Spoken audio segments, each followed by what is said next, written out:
Better than NBA. As much as I like NBA 2K.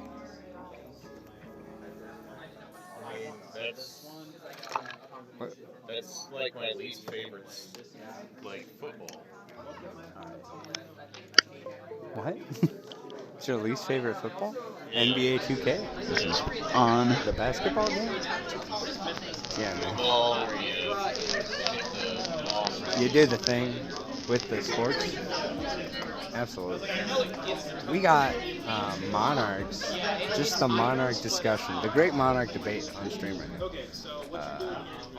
Just in the interim, as we finish up the lunch break and head into round 4 here in about 10 to 15 minutes, we got a player of ours from Ohio State going ahead, talking about his Monarch deck and just looking at the build. We decided to throw this on because it's better than hosting some NBA 2K to the Yu-Gi-Oh stream.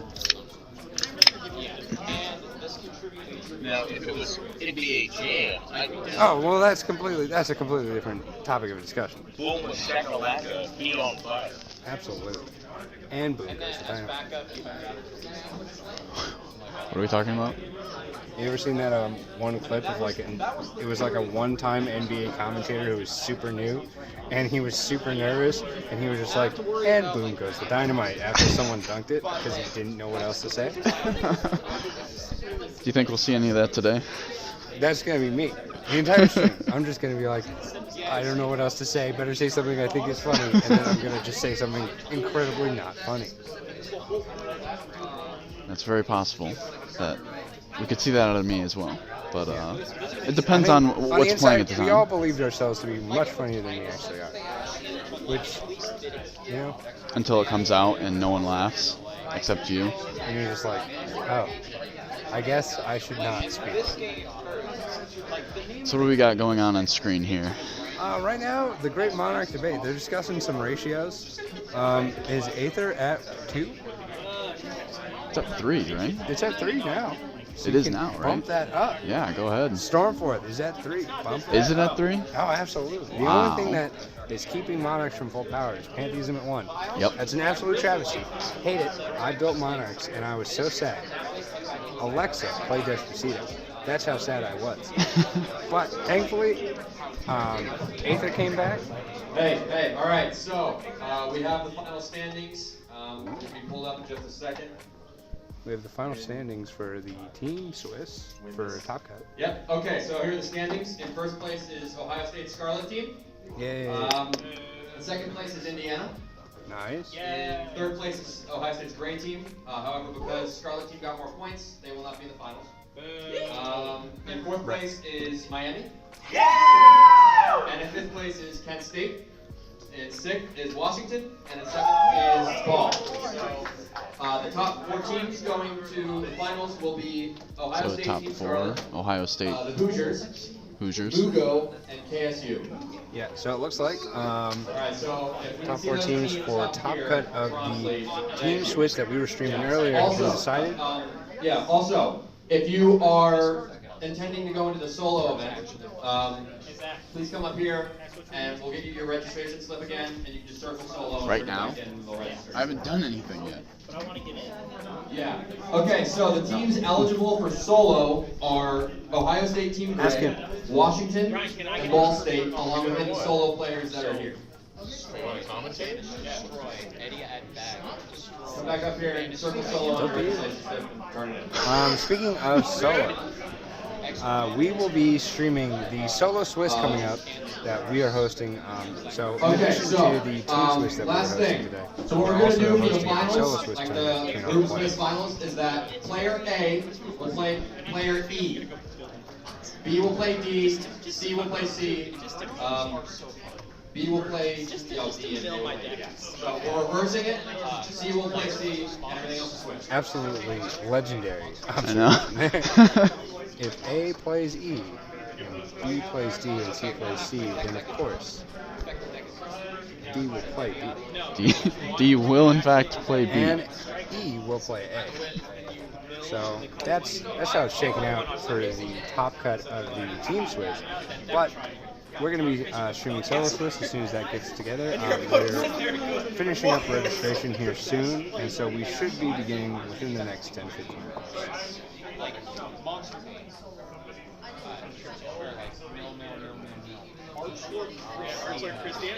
So I believe we'll be picking, more than likely we'll be picking at random for the absolutely. first round. I mean, We'll there's just- no reason to pick table one or because, over. of the grassroots nature of this event, we don't have deck lists. So Correct. we are going to just be picking at random. We don't really know what they're going to be playing until they start slapping down some cardboard. And then we'll take a guess. If they hit us with some rogues like stuff out of nowhere and we have no idea what's going on, we're just going to we'll just take our best yeah. jab at it and hope that we can We'll do our best. we can explain it. Like at this point, I mean, at this point, we're only off. Mick Chew. Well, also, is it disc draw two? Yeah, it's disc draw. And then it's a little. Except it's not. Very nice. We have We're not Mick exactly sure what's Chew going and on some dude, on screen. in the Great Monarch debate. Oh no, he is playing A33. Okay, and that's fine. What was that? He's playing A33. You can see the. Yeah, yep. It's just not turned slightly like the other two. And then I go Sakari for like straight. All right, I think in a few minutes here we'll be ready to get started. Oh yeah, we should be. So The solo registration should not take that long. So within the next 10 to 15 minutes here, we should be ready to go. all right, well I think I'm gonna go up there and wait and see what our matchup is Go gonna ahead be. and snipe a good registration. All right, then I'll be right back. That sounds good, Z-Dog. We look forward to seeing you again. All right, I wish you guys luck. I'll see you when the round starts. Yo, can we get in chat what everybody's main deck is? I What are wanna we find playing? out what people play. What's our main driver right now? My main deck right now is Go Second Lost World Diamond. I thought it was Medolce. I mean, I'm building it. That's a fun deck. So, Oh. like, Lost Well, World like when you Diamond. come to win. Yeah, Lost World Diamond is my big boy series. Fair enough. I can Oh, feel yeah. that. Right now, what I have built is Time Thieves, Time Thief. and it's garbage. Hot garbage. Absolutely terrible. Hey, Would not hey. recommend taking Fun anything I ever garbage built. is the best garbage. I would not Somebody recommend. totally moved everything. I'm gonna go fix the camera. Oh no. How disappointing.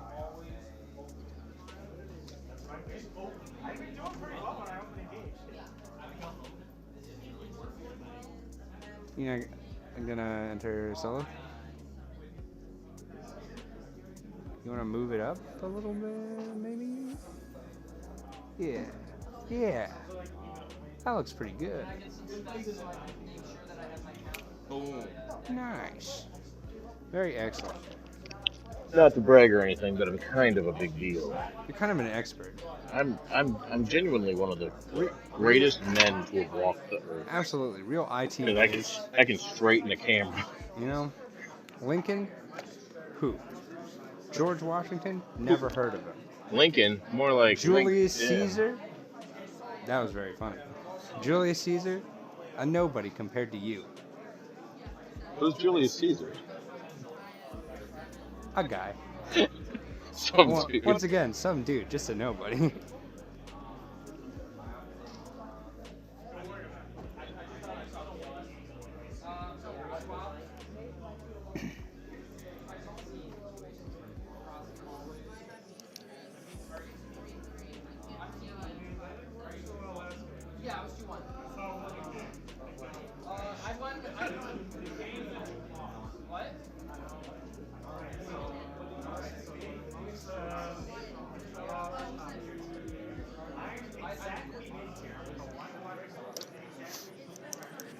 Hero. Some dude versus hero. Absolutely. All right, guys. If you're attending tonight's solo tournament and you have not registered yet, please come register. Oh. The windows will be closed. Circle solo registration. There's only one OSU tournament. No, that was decided. No one told us. It's not even in the procedures. I know it was decided right when it like. 5 minutes. The solo Swiss competition will also start in 5 minutes. All right, so we should have another batch of players here in any second, really. Yeah, solo Swiss is going to be starting here soon. We have our one color commentator, Zach, up at the booth, getting our first round feature match ready for you all. Going into this, we're going to be a little bit blind as to what the players are playing, but all that matters is that we're going to have a good time, and you're going to have a good time, and we're going to play some pretty fracking Yu-Gi-Oh! Charles, Charlie, Chuck.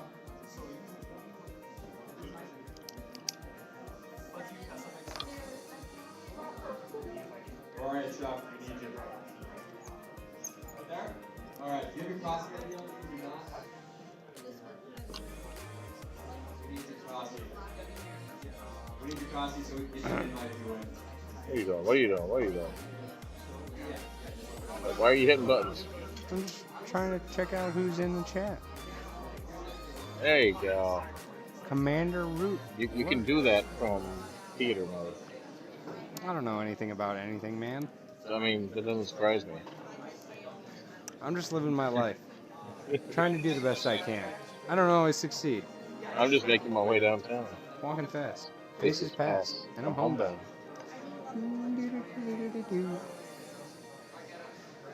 I miss you, Terry. White girls. One of the greatest movies of our generation. Absolutely. I don't know if it counts as our generation. Or maybe yours. Oh, yeah, I think it's a little late for me. Kent State University at table A. And Team Indiana versus Miami at table B. Please take your seats. Hey, get one of them down here to play. No. We're doing single Swiss. Oh. So that's Top Cut is the team Swiss that we had earlier. Yeah, but like, don't we want to watch Top Cut? That's the kind of action I want to see. The problem is they're going to be going 5v5 for the Top Cut, and we can't have 5 players on the feature. Wait, like at the same time? Yeah. Oh, what? That's how they're going to decide Top Cut, because it's a team event. That's nutty. It's nutty. 10 players in one game. They're not going to play all of them. Oh. It's like 5 concurrent games. Well, we can just have one of them play. No, maybe. But I think we're actually going to do solo Swiss. Are you two on stream? Are you two playing? Oh, sick. Who's playing? You're playing here? I haven't seen this. Yeah, no, they're doing. I mean, they're still the team. Did you find the? Yeah, good we get. Who's our match for solo Swiss? What's your name? Charles. So we have, yeah, that's right, Charles. You're playing there, so right side. And what university are you from? Miami. Charles, Miami. What's your name? Colin? Yeah. From Indiana? That's right. Colin from Indiana. Colin, Indiana.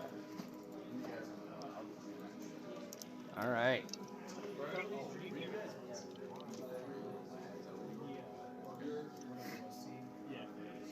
All right.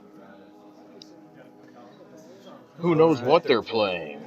We'll just have We're going to find out, and we're going to have a good time.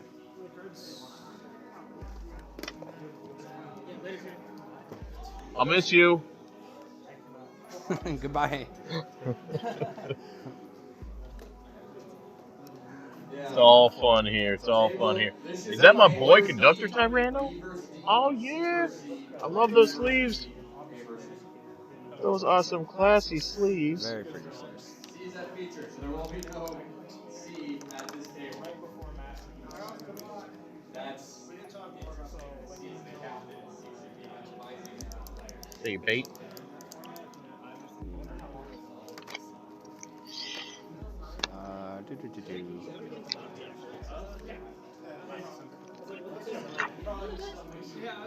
Oh, this is magic. Yeah, you know how it is.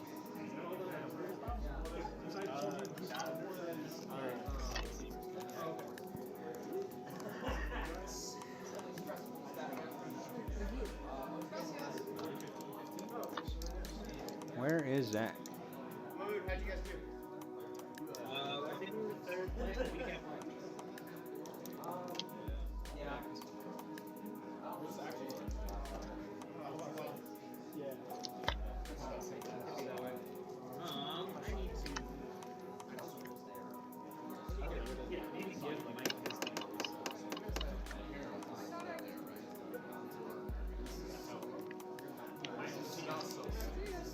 Oh, there we go. There we go. Oh, this is a part of the team semifinal? Yeah, this is Okay. still team myself. Okay. So we... You guys are good. Are you playing the finals?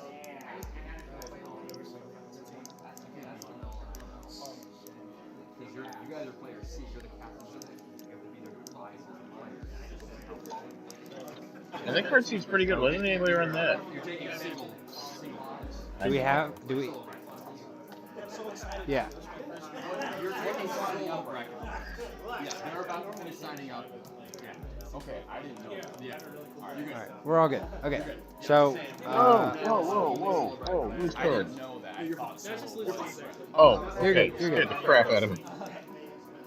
So yeah, apologies. That was a part of the Team Swiss, which we are not featuring. We are starting to feature the Solo Swiss bracket up right now.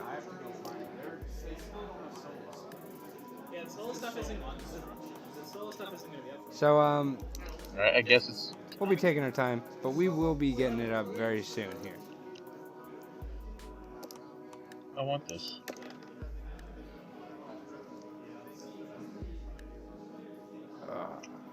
Those aren't Ultimax Cs. I mean, one of them is. We're getting a little slow to start, but we will be having our single Swiss competitors wanna up play here solo in just a next. moment, and we will be getting started very soon. Our judge for this feature match is ready to How go, much is... and we will be starting very soon here. So please be patient. I think I have, like... In the meantime, on me. we'd like to thank one of our sponsors, Worthy Financial. They provided a great sum of money to us to run this event and sponsor it and have players from across the country fly out. And we just We have wanted to people thank... from Washington out here in Absolutely, it's really Ohio. ridiculous. That is amazing. For a small grassroots intercollegiate Can I tournament, owe you? it's spectacular. Okay. And part of the reason we were able to even My host this wife event is has because of two. Worthy and she wants a Financial. third. It's a investing app that you can get on your... You know where to find me. you can find on the App Store. You can get it for your phone. You invest in corporate bonds, and you get a return on your investment, like 5% every year. They've given us quite a bit in order to run this tournament, so we would like to thank Worthy Financial for their support. In addition, Heroes and Games, a local card shop within Columbus, Ohio, in the Greater Columbus Convention Center. They provided a great deal of prize support for our tournament, and they have contributed quite a bit in order to us to be able to reward these players for doing well and competing in these events. So we would like to say thank you to Heroes and Games in the Greater Columbus Convention Center. If you're in the area, you're interested in Yu-Gi-Oh, give that shop a stop and go ahead and just have a good time. Play some Yu-Gi-Oh. It's really nice seeing how hard everybody's been working out here, too. Yeah, absolutely. People putting in legwork. Our grinding. organizers have been, Yeah, shout out to the this- organizers, the judges. Yeah, Club Yu-Gi-Oh! Ohio here at OSU have been, very diligent in setting up this tournament. It's completely grassroots. This is all just from the mind of a few of our members. The Ohio State University venue is very nice, too. Absolutely, in letting us rent this space for the tournament. Who's playing? We got. Oh, we have Chris and Richie, both students at OSU, for the first round feature match of Solo Swiss. So, we're about to begin Solo Swiss. What's left? Richie, R-I-C-H-I-E.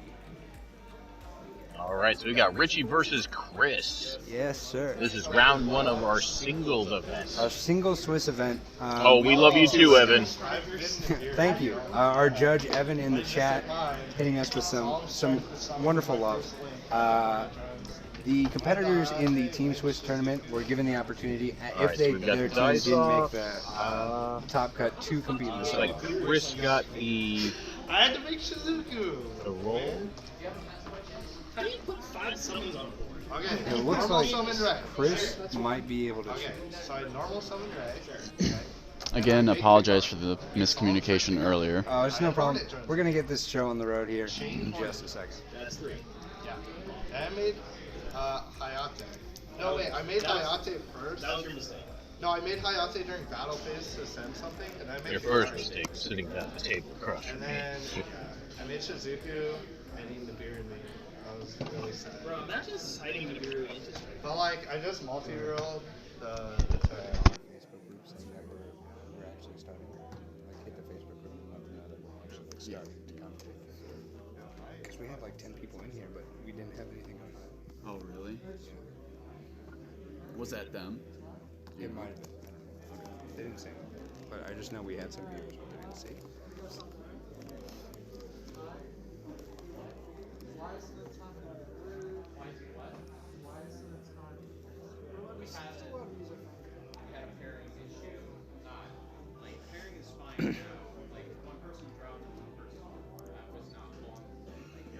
All right. Wait, what? We're all good. I think we're okay. We should be good. Matt, Matt, can you do me a favor? we good? Put that somewhere for me. I don't think have to wait until it we're good to start just yet. think No, they're- I don't think the round is starting yet, so we'll leave our players in a moment. We'll get to our round started in a moment. We're just waiting Round for should start any minute the now. round to actually be played started, yeah. We'll wait until the timer comes up. Oh wait, you're fine. You did give it to me Yeah, when I sleeve, so I yeah. didn't have to go in. I was just swiping your sleeves, bro. I was just casually stealing sleeves. Don't worry. I am lucky. I already got that Ghost Sister Field Center, looking Got it. slick. Trying to find things to talk about. Spooky Dogwood, love that one. Mm. Spooky Girl. I actually ordered. I mean, we've been checking Yeah, out. we just plugged sponsors. We're running out of We things can to plug. plug some of our other sponsors again. Solo players, please look at the board. Your opponents have probably been changed. Nice! Did you just say our opponents have been changed? Repair. Did this get repaired? You guys should probably check and see if you guys got repaired. We might have a repairing issue Yeah.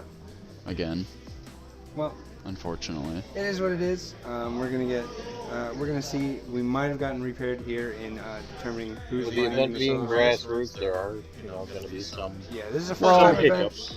The First, it's our first intercollegiate event. So. It is. The issue is that there's some mismanagement due to a lot of our management players actually playing in the tournament. Yeah. So it's hard, for them to do Well, two I think things we at have once. people dropping Has and this been repaired? getting in. We've got people hopping in and out of the bracket. So who's playing in the feature match? Okay, so Chris is still here. So Chris is Who's going to be coming? in the feature match. It looks like Richie is not. But we still have Chris up to play. That'll be exciting. Once we see who his opponent will be. Apparently the dude that I'm Are you playing here has now? also already been a feature match. You here for feature match? Yeah, he has been already, but All right. What that's was the all right. name? Yeah, that's Henry. whatever. He's just solo match. This is solo, so it's a different thing. Thank you for understanding, Evan. Thank you, Evan. I was going to leave. I was told there's pizza en route. No. There it is. Pixel All right, Pals Game so- sponsored pizza. That is true. We should Yeah. be good to go. Have you guys been shouting out Pixel Palace the entire time? Or is, No, we've shouted out. His Twitch stream. We've shouted out like a bunch of other places. Is that Henry? This is Henry. Henry was Okay, cool. We're good. All right. We are beginning our first round of Solo Swiss here in just a moment. We have our competitors decided. We have Henry on the left and Chris on the right. Let's find out what they're playing. All right. We did see Henry earlier in a feature match during the Team Swiss. Now was that round 1? That was round So we didn't. 2. Was it? Yes. Okay. All right, we are getting into it. It's like a dice roll of 6 for and 6. And 6 again.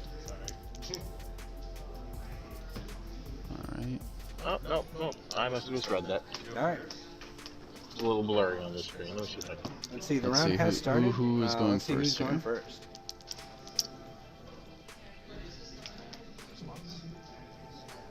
All right.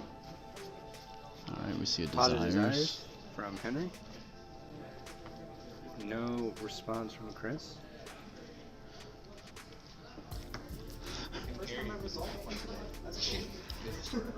Yeah. Make sure we didn't need to incorporate time. Yeah, We're good. We're good.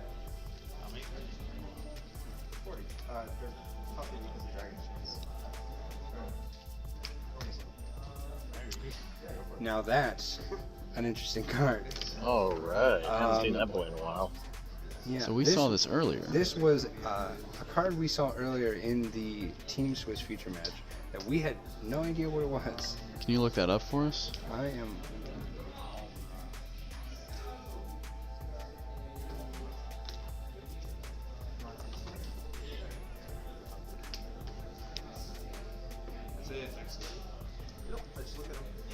I'm gonna try and find. All right. So we're seeing a Link Karibo. All right.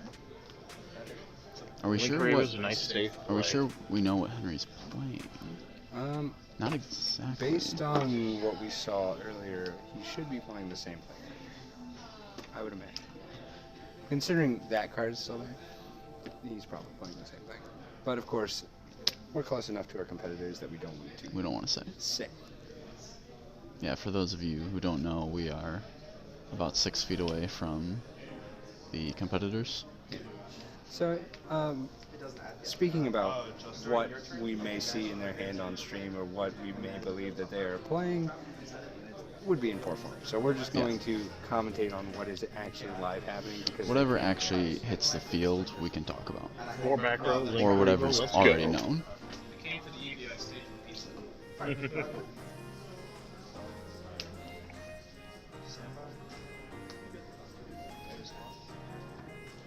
We have a set 4. Oh, I found it. Absolute King Backjack. During your opponent's turn, you can banish this card from your graveyard. This is a quick effect. Excavate the top card of your deck, and if it is a normal trap card, set it to your side of the field. Otherwise, send it to the graveyard. That set card can be activated during this turn. If this card is sent to the graveyard, you can look at the top 3 cards from your deck, and then place them on top of your deck in any order. Interesting. Neat card. That's some tech I've never seen. An engage from Chris, playing Sky Striker. Pot of greed. Surprised. Better pot of greed. Pot agreed, but you get to pick one. Yeah, I like that. So Very fair card, very fun. It is definitely not something I hate with a passion. we're not biased at all. over here at all. No one Also, here hates in Sky case Striker. the listeners don't know, we are using the ban list prior to October 14th. Yes. This event, we took a vote. The representatives of each college here at the tournament took a vote. Ooh, there's a solemn judgment from Ray Summon. That's gonna hurt. So we took a vote. Certainly We a good decided hit, that the but he old does have list the was multi-roll, so we are going to be in Resource City. going to be able to gain back that advantage. Very strong. Totally not a card I wish got banned. It's limited to 1. It's pretty fair. Sure. where it's at right now. But it's what gives Sky Strikers its ability to really grind out the opponent and really recur those resources. Oh, absolutely. Very Sky strong. Striker grind it. See, Cosmic Galaxy Cyclone. Cyclone. Gonna pay that 1,000. See a chain. Chain, Heavy Storm Dust. Heavy Storm. Alright.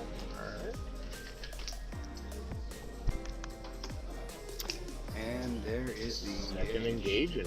Alright. Always love seeing multiple engage in the opening hand for any Sky Striker player. That's the way to be. I believe that's what the kids refer to as the nuts. I think it is. Although it depends on whether or not there's That a third is one. true.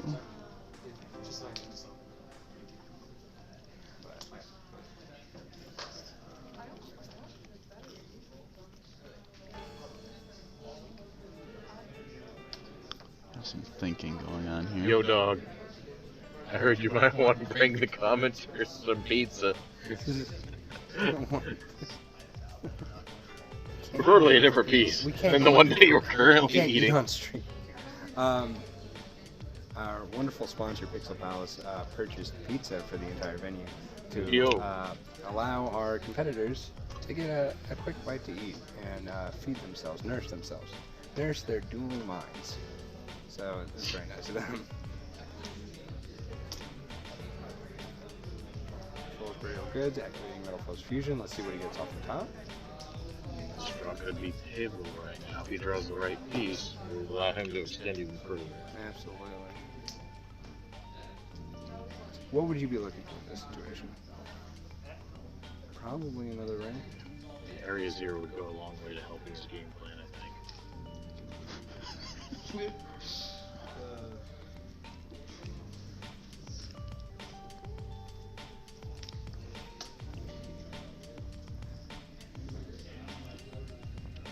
We should give the competitors headphones Yeah, that might be a good idea moving forward. next time. The next intercollegiate tournament. Next intercollegiate tournament, we're going to be supplying the players with headphones so they can't hear us.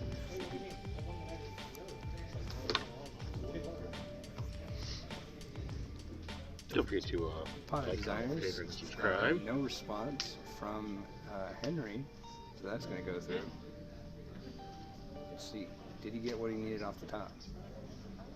And remember to share this stream with anybody that you know that enjoys Yu-Gi-Oh! Because Absolutely. Share this around. we're trying to spread the word about these intercollegiate events. You know, if this event is successful, you know, we could have it again next year and make this a yearly annual tournament, and that would be very fun. I Yeah. think. I think seeing more growth out of the community. You know. Absolutely. Yeah, getting players from like across the country to connect with a hobby they enjoy. Ooh, there it is. Widow Anchor, the Linkaribo, Area 0 to pop the Linkaribo. That's going to be a good play. One that I'm sure anybody who's bought Skyscrapers has seen a million times. There's a Widow Anchor and a Afterburners. I think that's what you were looking for, a Widow Anchor. I think so. I think getting Widow Anchor at any point, just the more the merrier. Yep. Now that card is currently limited to 1 in the TCG, but we are playing with You are playing the old list. prior It is bans, at 3. so And it Widow is- Anchor is legal in this tournament. It is a very strong piece of interaction that Sky Strikers have access to. Hornet Drone. Hornet drones, into the token, into the Kagari, Kagari. get back, anything you want, We are in Resource City right now. multi-roll, pretty standard. Popular Make sure that you can recur your advantage and keep disrupting your opponent.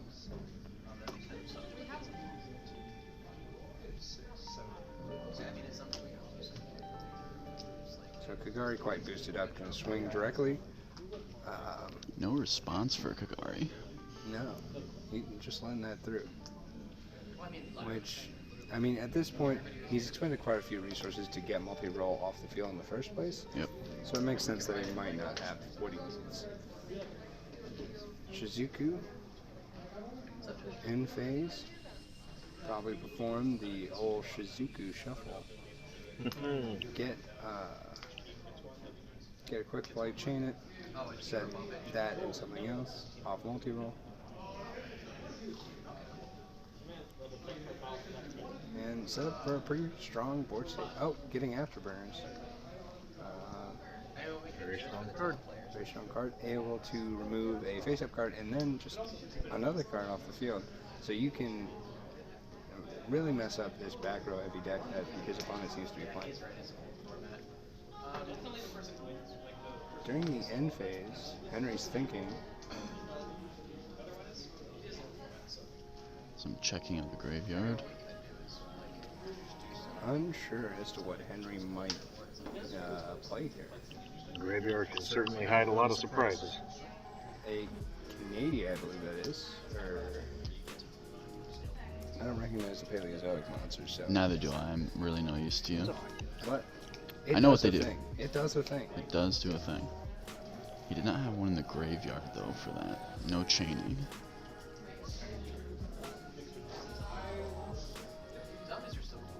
Was that a trap trick? Is that what I'm saying? That is a trap trick.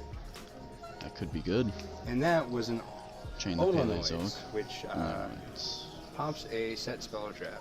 Or just a spell or trap on the field. Shout out to She Boom for the follow. Thank you. Thank you very much, She Boom, for the follow.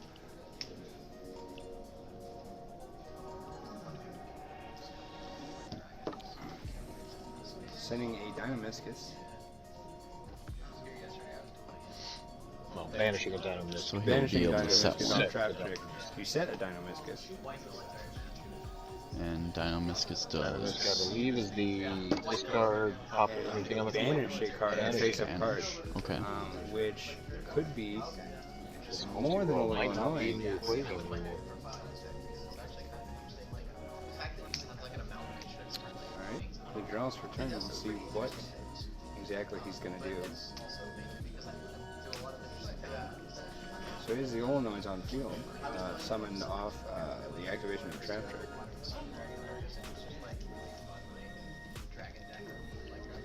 Oh, Oxer thank you, Outs the Fox, for the The follow follow. as well. hitting us up. Thank you quite a bit.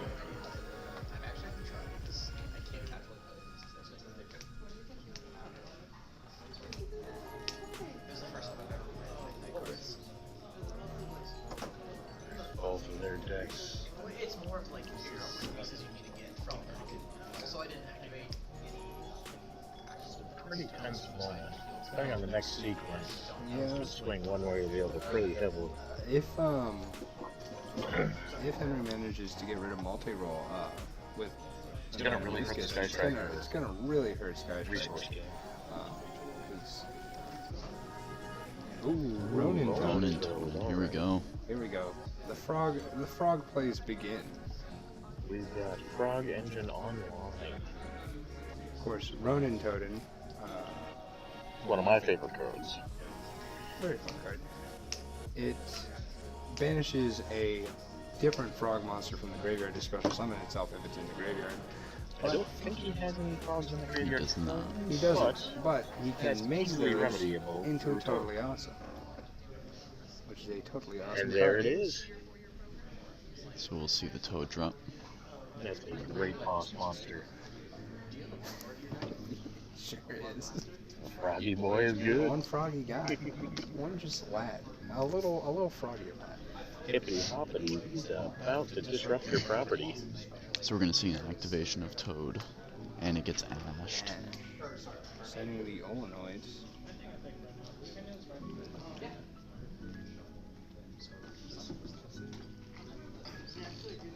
So he's negating the ash with Toad. Yes, by tributing Toad.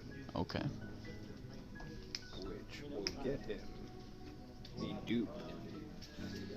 Now, because he's got Ronin Toad on his grave, he should be able to continue this advantage.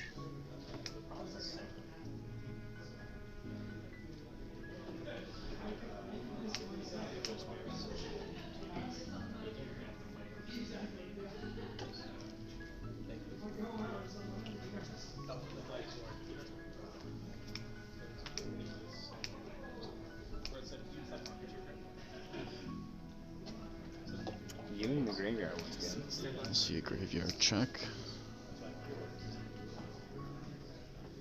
I figured so far the best thing I've found to increase my consistency with actual playing is including more bombard because you can banish from summoning any of your orcas from hands. And I use the key player to my deck now is way back monster. So at the moment, we also have our team semifinals going on right now, correct? Yes, Yes. we have our top Team cut, or I guess it's semifinals right now. Semifinals. To decide who's going to come out on top of that. Of course, given that we are the hosts, the OSU Scarlet team and the Gray team both made top 4, but because we are the host, we decided that only the highest scoring of our teams would continue into that. Which was top 4. Scarlet. Which was Scarlet, yes. Just to allow the other competitors to, play the field, not stack ourselves too much. I mean, we did have 2 completely full teams, Scarlet and Gray. Both full of exceptional players from around the Columbus, Ohio area, greater Columbus area. Well, let's not fool ourselves. Everyone here. Oh, absolutely. Definitely. Pulling out the stops. Yeah, we've had some pretty good feature matches. Yeah, absolutely. And very few of our feature matches even included an OSU student. Yep. Where's our pizza? We have. You gotta feed the commenters. You gonna eat on stream? Dude. Okay. What do you guys want? Cheese or Meat. I think it's something to drink. how many? Something to drink. Yeah. Thank you. See, mine are wireless, so I can just walk over there and get it myself if I wanted to. That is You fair. don't need to flex on us. It's unnecessary. Odd contraction of muscles. I but brought my okay. own headphones from home. Very grassroots. Thank you.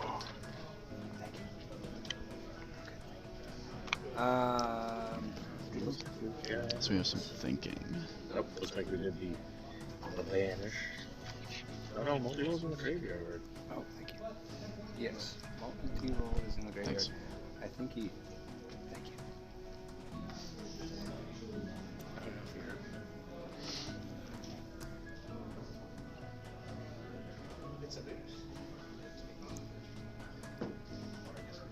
Let's see.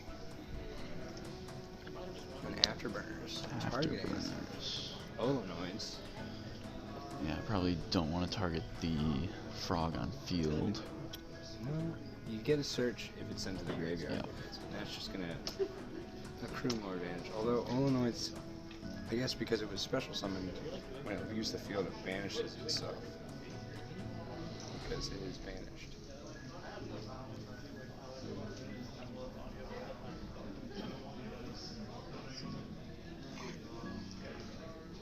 Yes. It summons itself from the graveyard when when a trap card is activated, Mhm. but by doing so, it's banished again when Yep. it leaves the field.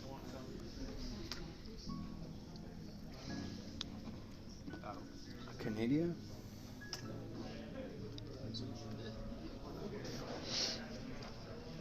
Which sets a monster. Here's got the Sloppy Swap Boy? Frog. Swap Frog is so good. Oh, frogs in general are really good. It's Really, because they don't really have good. once per turn clauses. Yep. They were built in an era when they didn't think that would be an issue, which became an issue when they were used in a degenerate FTK. Yep. But of course, now they're the greatest rank 2 engine for the greatest rank 2 card. Which is Totally awesome. totally awesome. It is, in fact, totally awesome. It, Aha. I think we've made that joke 7 times at this point. But, Konami of North America, just great localization team. And totally awesome is absolutely. something we cannot let go. And we see the swap.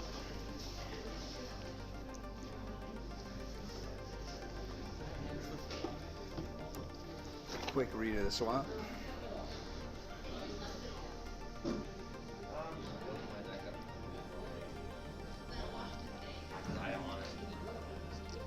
And we'll check the grave. Checking the grave, seeing what's up. It's the battle of the traps versus spells in this matchup. Trap showing that they haven't fallen behind with the age. No, they have not. There are many a competent trap deck around. Guru, which is something we saw before. Paleozoics, obviously. True Draco, even. Draco, one of my favorites.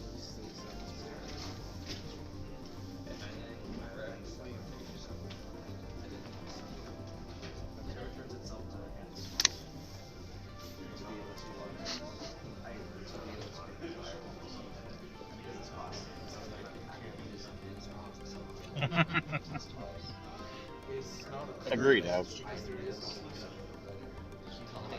So the judge is clarifying some card text on, I believe, Swap Frog. Or it was impermanent. So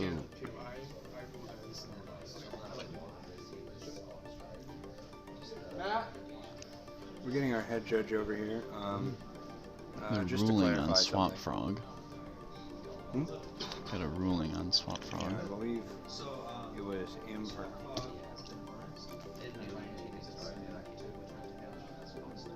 If it's cost, then it's a return. First, therefore I can. But you see the problem. Even if it's not, if it's cost, this goes back to your hand first. Because this is on the field if it's cost. So now I'm so It's on the field.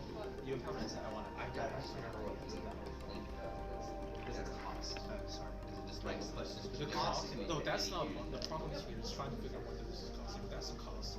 So we're trying to figure out if Swap Frog is a Returning to the cost hand, to return to the hand. According to what I found on the update problem-solving card text, it is because of the semicolon.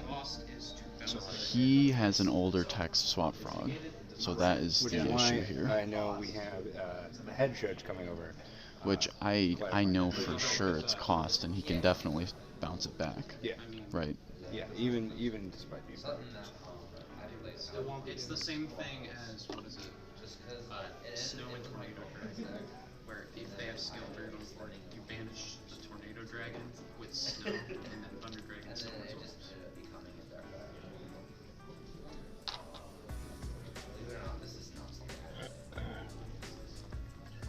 A bit of rules confusion with some of the older cards. Yes, but everything seems to be resolved. Our Okay. paleo player is going to continue his one.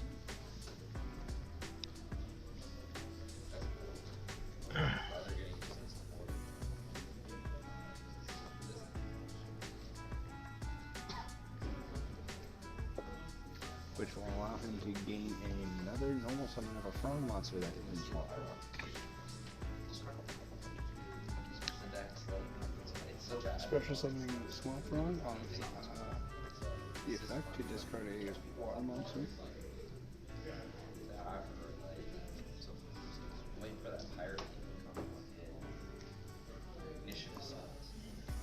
Two very efficient resource decks. This is a neat matchup.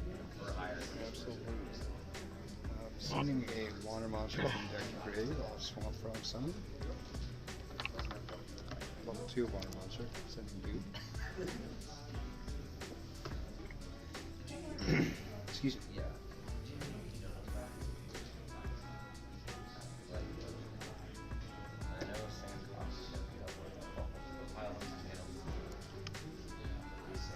Probably going to banish, Duke to summon Ronin Toad. So what are we gonna see here? You know what we're gonna see here. It's another boy, it's another lad, it's another totally awesome little piece of cardboard. Are there any other plays you might see? There's that rank 2 Paleozoic monster, but I don't know what it does, so I can't say if that's the Would we see a Mistar Boy? Water monster as well. Star Boy. He does still have the extra normal summon of Swamp Frog, but he hasn't used yet. And Ronin Totem is not once per turn, so he could make a Mistar Boy, then go into Totally Awesome.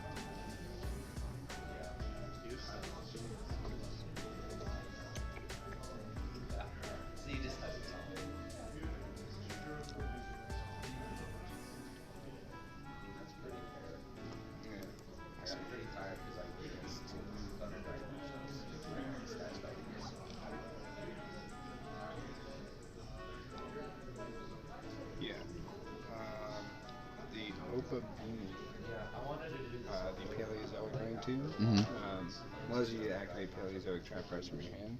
Okay. Which is very nice, considering a lot of them pop and banish and all that. And if you have a trap as material to it, you can detach to search a Paleozoic. That's pretty good. Here it is. If he he can find a way to... Of course, he doesn't have a trap, so he can't get the search, but at the very least, if he makes it and his hand is just loaded with it, he can start playing this from his hand.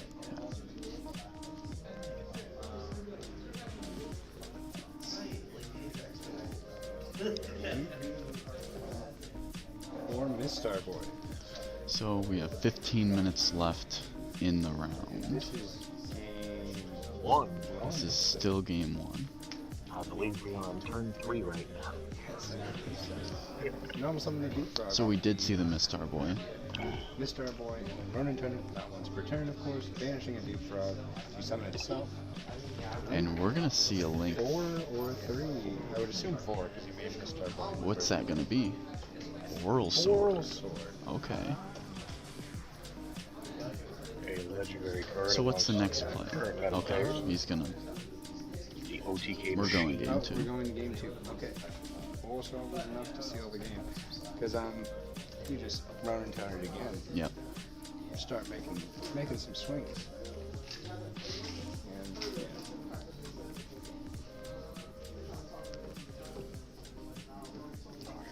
Going into sides. So we'll see side here. As a Sky Striker player, what do you side against Paleozoic? What do you have to side against Paleozoic? Just back row. As much back Twin row as you Twisters, can. Cosmic Cyclones, Red whatever you can reboot. get. Red reboot can give you enough time to win. Absolutely. Just, it all depends on what you prepared for. Just outgrind by stopping their plays as long as you can and building up your own resources. So arguably, Sky Striker main deck is normally powerful enough to be able to deal with most back row decks. There's something like Paleo where it's so heavy. Mm-hmm. Sure. As the Paleo player, what do you side against Sky Striker? Maybe the same. Probably the same thing. Probably the same thing. Maybe more like Cosmic Cyclones to make sure you banish that. Yeah, you're gonna want to multi-roll get or banish those that totally Widowmaker, off the field. Because you want those gone as fast as you start. Because once you get rid of once you Cosmic Cyclone multi-roll, like The they whole lose deck a slows lot of down. their grind. Another great choice is Roll and Lockbird. Bad choice in the Sky Striker matchup because they're going to draw so many cards off of Heavy Metal Foe Fusion, Engage. Sky Strikers do a lot more drawing. Desires that we saw he was playing. Yeah, absolutely. So both players have ample side deck options. Oh yeah. But of course, it all depends on what they're prepared for. Exactly. I know here in Columbus specifically, True Draco is a rather popular. Yes. So- So always being prepared for back row. It wouldn't be surprising to have these players already prepared for back row. But I mean, most decks in this format search trap cards anyways. yeah. You know, so you're gonna have You some throw in form of something. removal.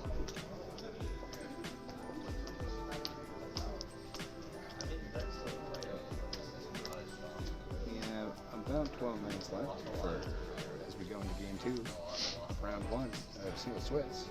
Sky Striker versus Paleozoic Frost. I'm excited to see where this goes. I think Paleozoic Frost is just kind of a neat deck overall. It's an underrated one. Yeah. It's one that, it falls out of favor quite a lot, but it never, in my opinion, truly becomes unworthy of that. Yeah, no, it's Or a power very creep. strong rogue contender no matter what. Right now in the format, obviously this is the old ban list, so things like Orcas, Sky Striker are much more powerful than they are in the new format. But in the new format, where everything's kind of just worse, like than It's they been were before. slowed down. Like Salamangreats lost a lot of their key cards. Thunder, not this ban list, but like last ban list, which made them kind of slow and unable to compete with Orcas. But now Orcas is. House to Fox. Yes, I believe. I don't know if I will be there, but my wife is manning the store, so we should have OTS available. I'll go ahead and put that in chat too.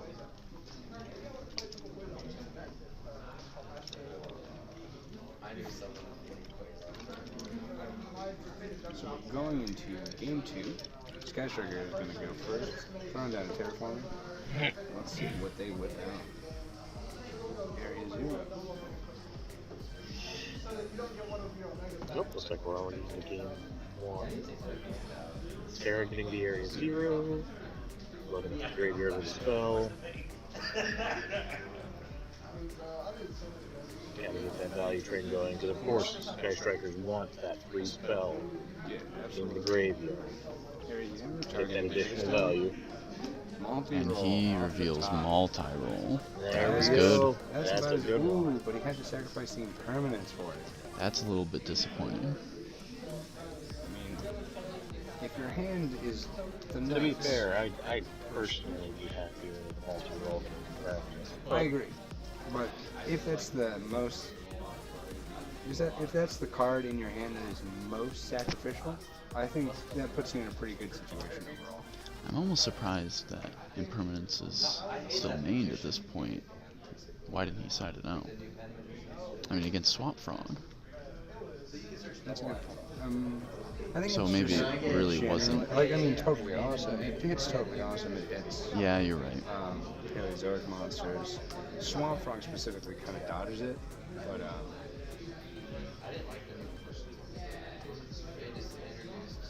Imperm on the Shizuku, so no search in the end phase.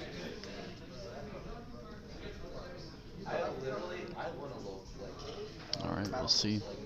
We're gonna go into And that's an even Oh, match. Do you think that was sided in or maybe? Guessing that was the more than likely, and that's a pretty good card to side in. Yep. So of course they each control one card because evenly matches in play while it resolves. And he's gonna go ahead and banish the Multi-roll sees a banish. That's not a choice you want. I don't know if I would have made that choice. And there's the Swamp Frog.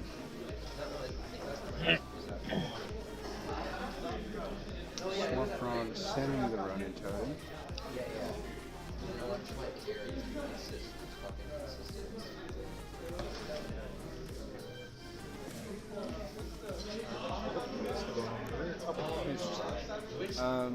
Swamp Frog bounce back so you can get another normal summon, then of course discarding Dupe to summon special summon Swamp Frog. Making run-in totems alive so you can start making your toads.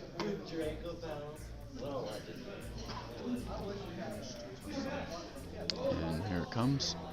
Here comes the boy, the lad. Now where is he going to summon Looks this? like a link. Okay. I can't tell what that is. That is that a Marincess monster?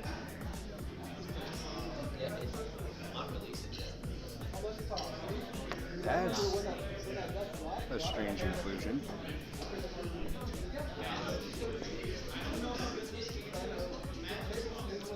I have to read that.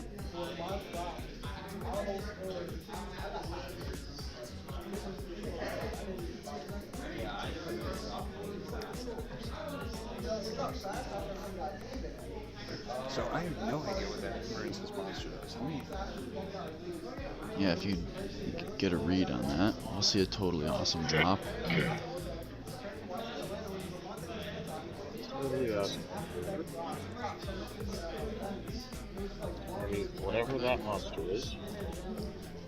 That is a coral anemone. You can target a water monster with 15,000 or less attack in your graveyard. Special summon to a zone this card points to. Also, you cannot special monsters for the rest of this turn except water monsters, which doesn't matter. If this card is sent from field to the graveyard, you can target one Marincess card in your graveyard, except Coral Anemone, added to your hand. So, just So it's first stacking effect. advantage. That's probably the one being used. Very good. We've seen comebacks earlier in the day, so, you know, there's no writing on the wall yet.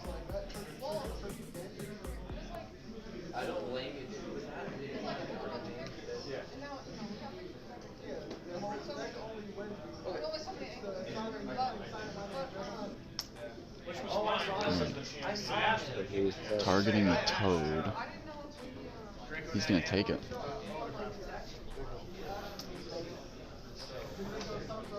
Chain. Hayate for the direct attack. This. Is that right? She's doing the direct attacks? Okay. Yes, we are on Christmas. Okay. Yep. I Just linked into the Hayate. I was texting my brother about something stupid.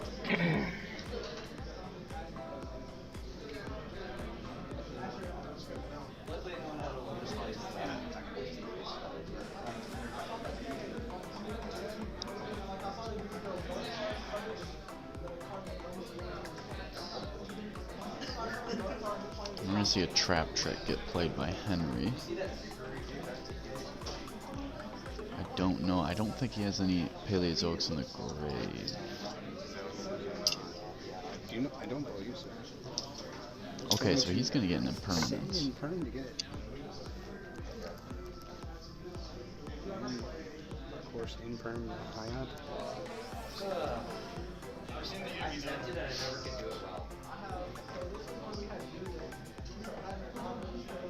Trap trick is so good in Oh, Paleozoics. it's so good in like any deck that plays Trap.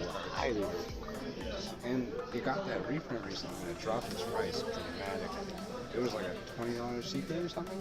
And now it's like $3 for the Ultra, I think. Last time I checked. Don't quote me.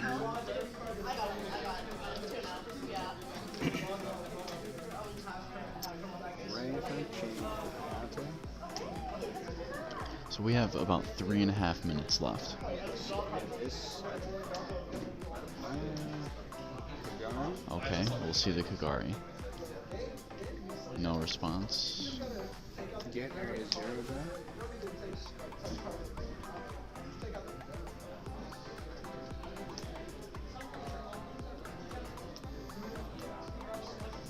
Some Widow Anchor.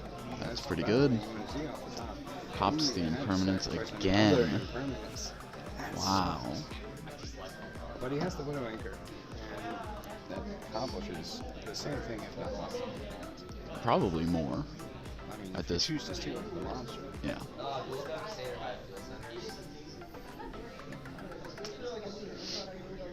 Yeah, it's hard.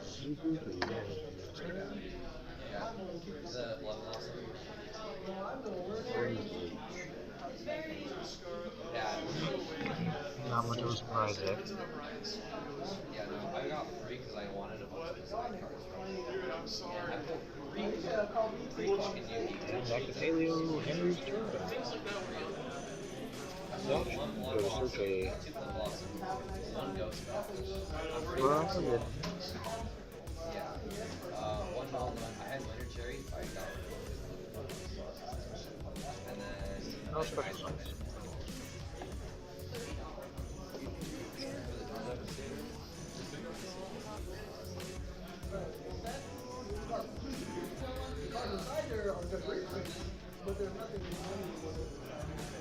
It did include a bunch of shit singing.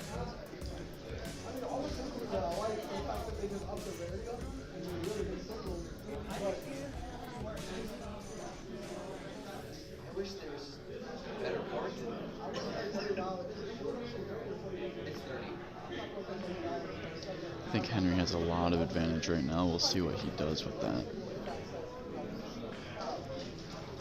I just do getting totem. He has that link zone up there by the Shizuku, so he can always just make another totem. Oh, I think we're gonna see a Boar Sword. There it is. I think what we're seeing here is that that's really putting a lot of legwork into Oh, absolutely. Getting rid of that multi-roll. We have less than a minute now. Less than a minute. I like this over the old one. I didn't like it.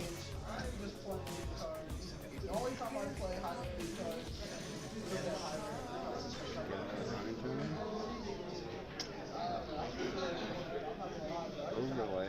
Are we gonna see Second toad. our boy? There it is. Second toad.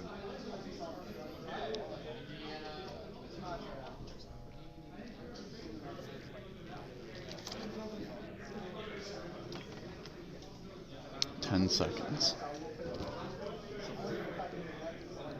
There's Fiend Briefing is the tech card that we saw from him during the feature match that just shuffles. And that's it. It looks like Toad has taken this. Good game. The end of time. I guess Traps will take this victory over I Spells. guess so. Paleo managing to just draw all of the out at the right time. Absolutely. Even the Out match to resource. manage that multi-roll was huge. Oh, absolutely. You know, we had great play out of both players, but I think that evenly matched in the very beginning really set the tone. Oh, yeah, absolutely. That stopped the resource game of Sky Striker, Yep. which is how you do that. Now, do you think Chris would go back and save the multi-roll over his monster on field if he had a chance? maybe. It's hard to say. I think multi-roll is such an important piece that that's what I would save in that situation. But he has a lot of experience with this deck. At the time, it may have been the right play, hoping that he could get something else to it. Maybe he had a different plan to advance the game state, and it just so happened that it didn't work out. I know he's played this deck for quite a while. He knows what he's doing, so the fact that he chose to banish the multi-roll even What's match, that? he knows more than me. Evenly. Evenly is a card that coming from our strike striker. All I was right. hoping I drew into like my Lancias, but there can only be one. But I can just save it. So Henry will take the win, 2-0 against Sky Striker. Good job, Paleozoic. It was a very good match. I'm gonna. Just glad he got to redeem himself on stream. Yeah, he got to redeem That was himself some on stream wonderful from paleo earlier. play. Very good. So as of Where are right you now, from again? I'm gonna go. Henry.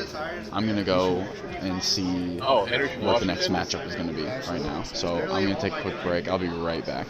Dude, Henry, fun fact, I moved here from Oregon like 8 years ago. So, like, I'm out country near you. I'm also going to be right back. Well, looks like a couple of my commentator buddies are taking a quick break while we are in between rounds. So make sure you stick around for more wonderful Yu-Gi-Oh coverage, and hopefully more great games like that. Sky Striker on Paleo. That was a very, very good match.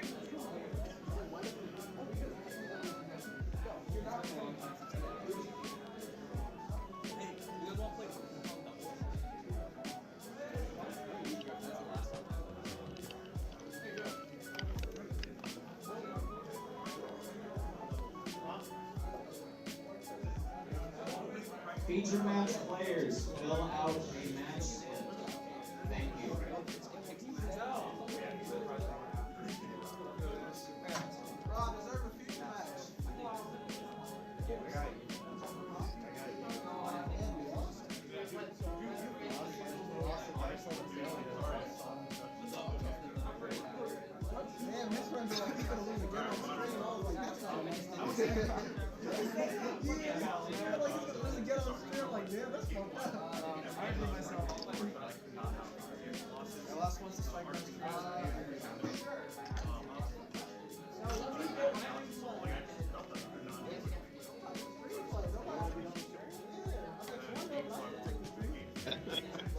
As far as I know, we're just taking volunteers for stream. As far as I know, we're just taking volunteers. Right? Well, I think he's randomizing it, seeing if they want to.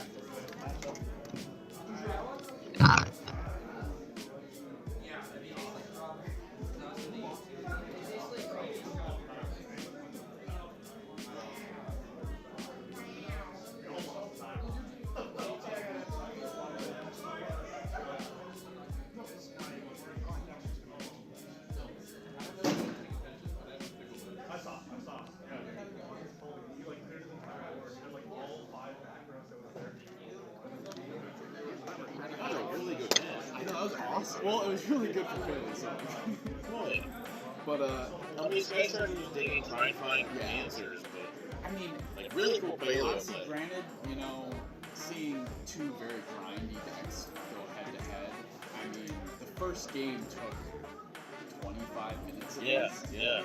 I mean, that's insane. So I don't think Sky Striker really had an answer just to the grind game alone.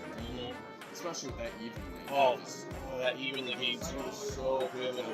That was a huge play. Are we still on? Yeah, we're on. Alright, I'm gonna get some food. Do it. I think we have a minute or two.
Should have won that first game if I didn't use Desires Band, Hercules Maze, Silent Universe, and my so literally all my recruitment. You know why I didn't swap out into another Shizuku?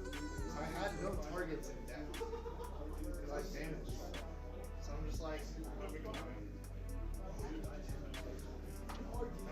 Desires is such a I activated Desires against Super Draco, and I drew 2 Twin Twisters. That card either plays, or you just vanish all. Or you can just vanish all your good ones.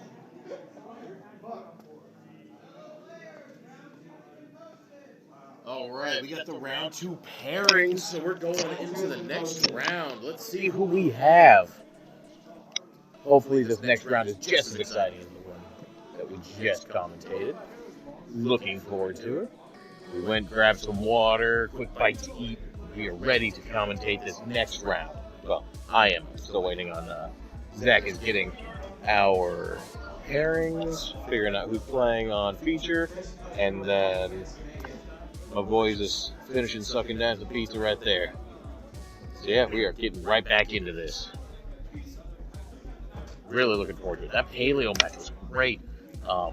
Game 2, that evenly match was just killer.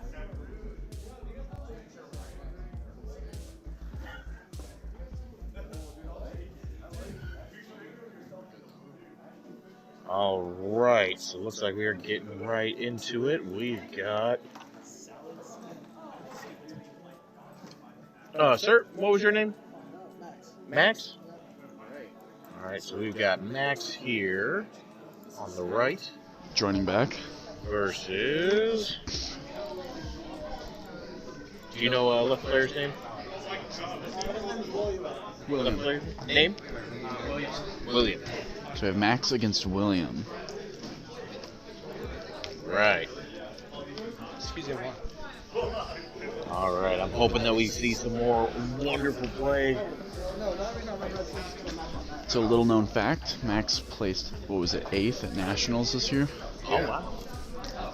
So we might be in for a little treat. We've got a pretty big boy Yeah, here. he's very proficient. I'm looking forward to seeing this then. Yeah, so this will be a really, really fun match to watch.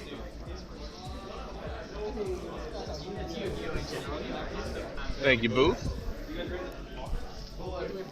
Where's Gavin? We were like walking through Japan, and Shipley would just be like, her husband would just be like, oh, we I should want a nice, clean match. Lots of hitting below the belt. You know, you punch people in Yu-Gi-Oh.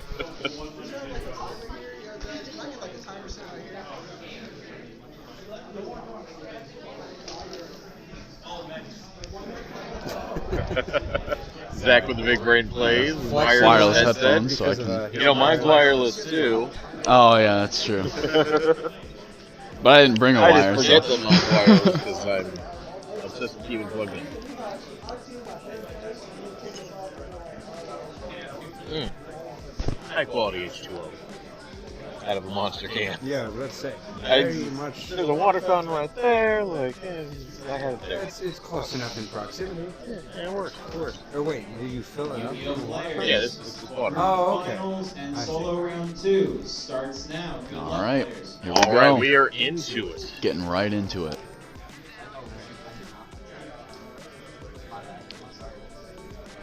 Oh, looks like we have a Looks like minor we did not unsiding, so unside from the last I round. really side real fast. It's alright, just hold him. Your apologies accepted, but if you ever do it again.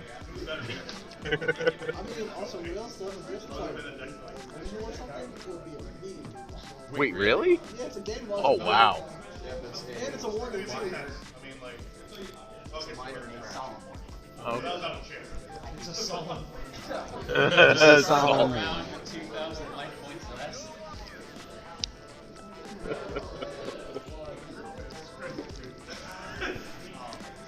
No, I really love this game. This is a great game. A good community. Yeah. Allowed me to get closer to a lot of my friends. All right, here we go. Oof, Forgetting that. that. What up, Hyrulean historian? I'm guessing you're a Zelda buff. Who do we get? Salad and Greats at a max. Here we go. Pretty strong. Very, very salads, strong. Just picking it up Something a lot very more strong. as the meta goes on, especially got, after the new list. You got Yeah, the so salami it's almost train like they here. keep getting better. Plus, like you get pretty structured decks, you get most of the deck anyway. So it's very budget friendly. Oh, absolutely. It's up to the Phantasm base. Yeah, Phantasm is an option. It's not necessary. Look at how fast that turn went. Very different from our last feature match. Set 2. and pass. Pass. Seeing a lot of back row decks here. Back row. Could it be? There can only be one. Interesting. The Rard and the Gate. Ooh, Judgment to negate the Rard. Wow. And The one during back row 4. standby, Hey, Yeah, you gotta play your cards when you got it. Looks like William only has Could the be floodgate. another war. Who knows? I'm gonna go on ahead and snap a quick picture for my co-commentators because I want to preserve them.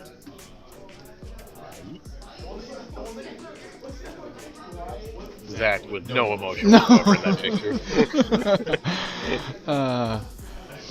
I wasn't sure if you wanted me to smile or. Just flip me off. Looks like William's playing True Draco. What did I say? Columbus meta strikes again. All right. So True Draco versus Salamangreat. Have you ever seen that matchup? I'm sure I have. I'm gonna be honest. I once watched the PPG event, Columbus one, Yep. where they had a Draco mirror as a feature match. I think I fell asleep during it. So I can't say I'm too familiar with popping the Super Bowl. Wow. That's a bold move.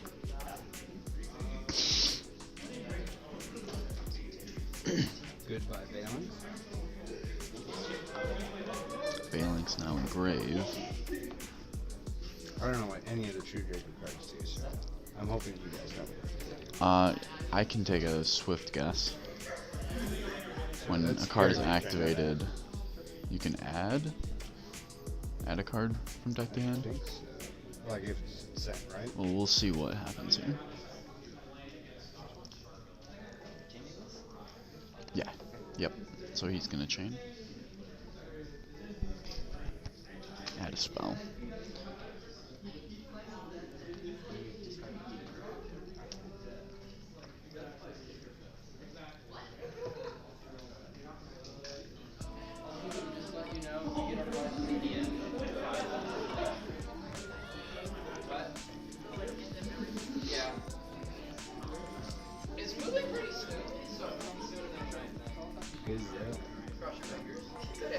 And he has a response. That's a little bit rough. On the Gazelle. Well, Erupt is a skill draft. As long as you control a tribute summon. Wow, that's and gonna be that's it. That's they gonna gotta be go to it. game 2. Honestly, same. Erupt kind of just blows you out. Yep. If you know you don't have the out, True Draco, even though it sits on Erupt, Well, it can mount. yeah, it they're can gonna mount punish game you. fairly Yeah. quickly. So if you don't think you can get to the out quick enough, game 2 is probably. The True Draco just flipped over the right recipe to spell Salamangreat's doom.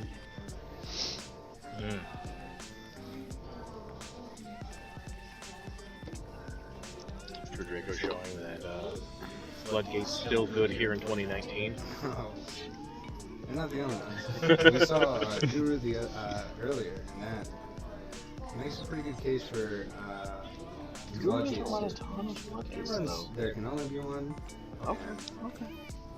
That's a pretty good one. Yeah, there can be only one. You could probably run like Anti-Spell if you really wanted to. Anti-Spell Fragrance is a wonderful card. Pendulums or something. Pendulum just can't play the game anymore. I know a friend of mine plays Pendulum quite frequently, and at one point he was commenting on how when someone flips over Anti-Spell, his deck just becomes a bunch of normal monsters that don't do anything. Yeah. And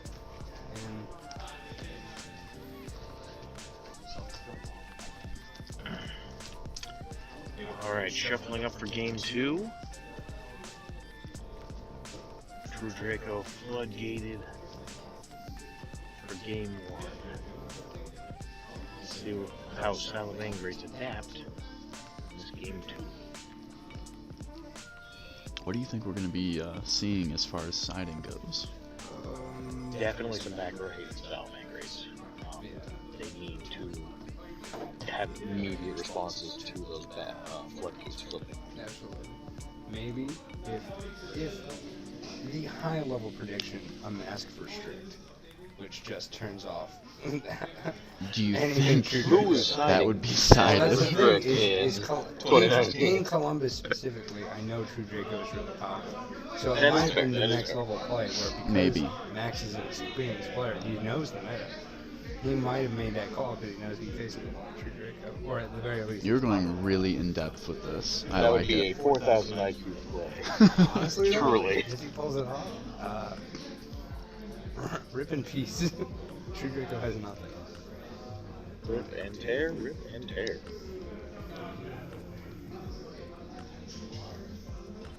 Ooh, the tap on the cut. I don't know what any of this element really Turn one will. Alright. So Gazelle's is a foolish burial, and then Will is a and it, Mirage. Yeah, we've seen this before.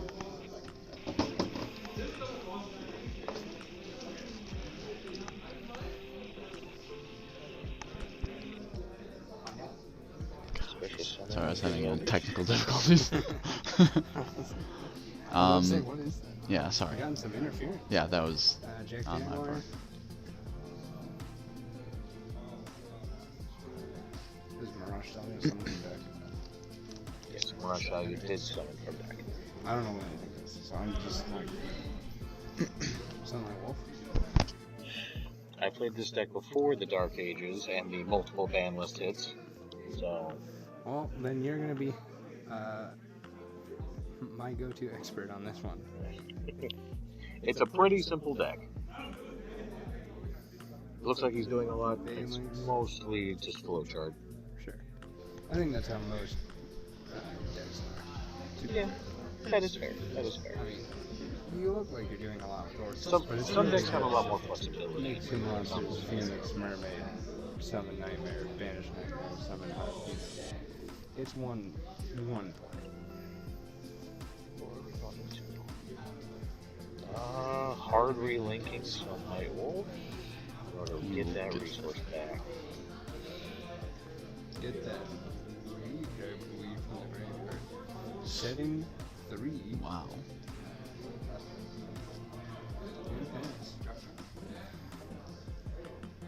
Running around the back nine matchup. You never know when You never know. True Drinkers are going to smoke screen into Magnets. Their whole side deck is just Mech Knights. You never know when Blue Sky might show up. True Disciples, huh? Is he going blind here? He gets the one.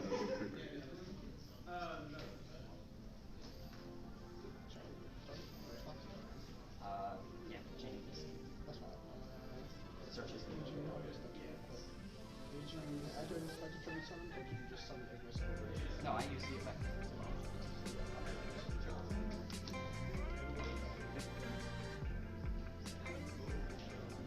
Okay, so Ignis Heat was popped, It's off the range. but he's still gonna get the search off Yes, of the Ignis. summon was still successful. That was a reaction to the summon. Yes, but we're also going to get the effect of Ignis. Mm-hmm. Yes. Absolutely. Two Dracos are very good at the resource game. Salamangreats are as well. This should be another fun match.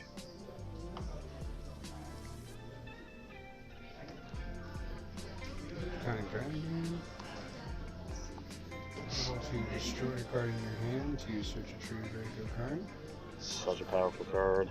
Very, very Now, don't you want to set your cards before you destroy them, or does that not matter in yeah, True Draco? You want to set them and start popping them because then they get effects. Yeah. I do believe they can still He's get their the True effects in Draco. hand, We have right? a True Draco player on standby who knows what's up. We have So you want to, if you have the spell and traps for the True Draco spells, you want to sit them.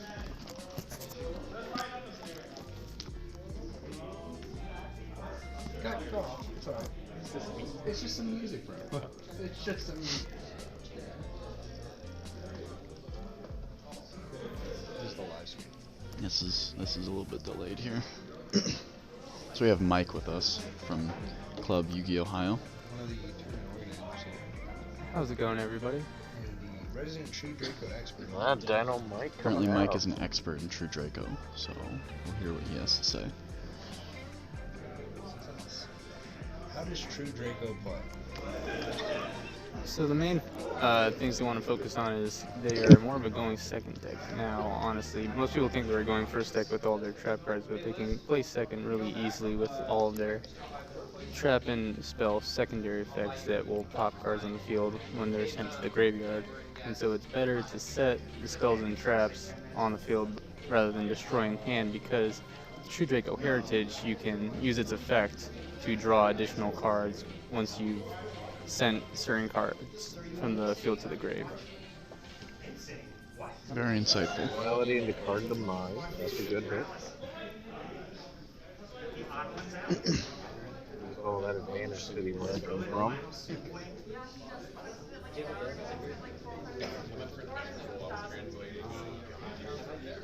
think they gave me like 100 years of ball too. They were trying to have me do that.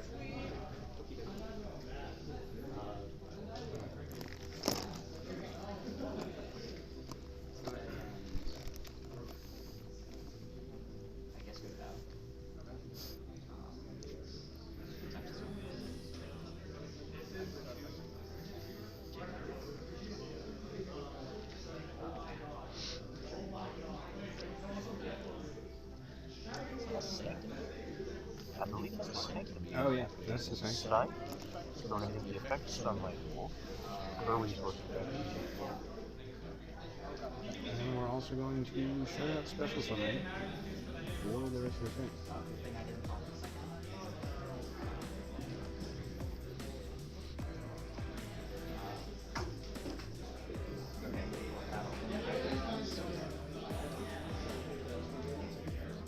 Draco being locked out of the extra deck is pretty much not going to matter at all. Yeah, it's pretty good.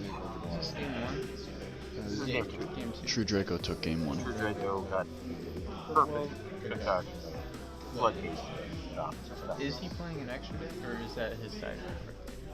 I think that's That's his extra deck. no, that's gotta be his side deck.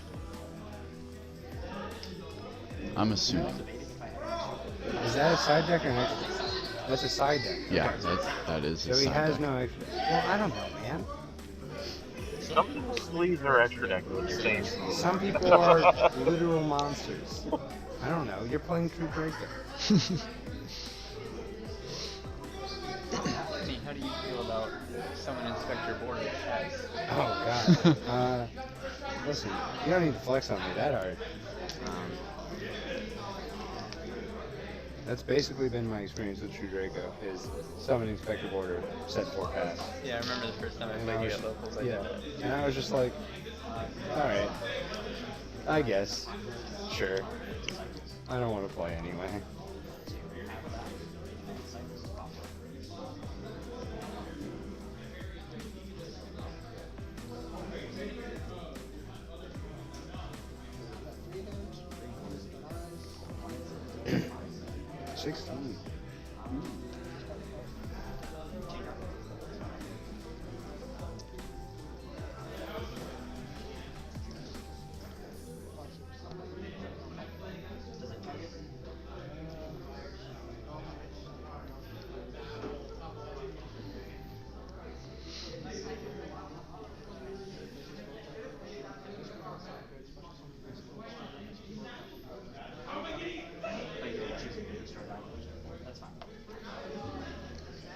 So we'll see diagram hit the graveyard.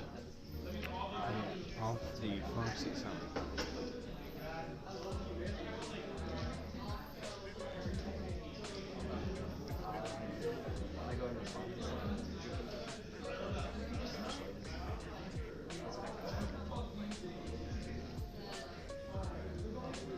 Nor seeing exactly why True King's Return is limited to 1.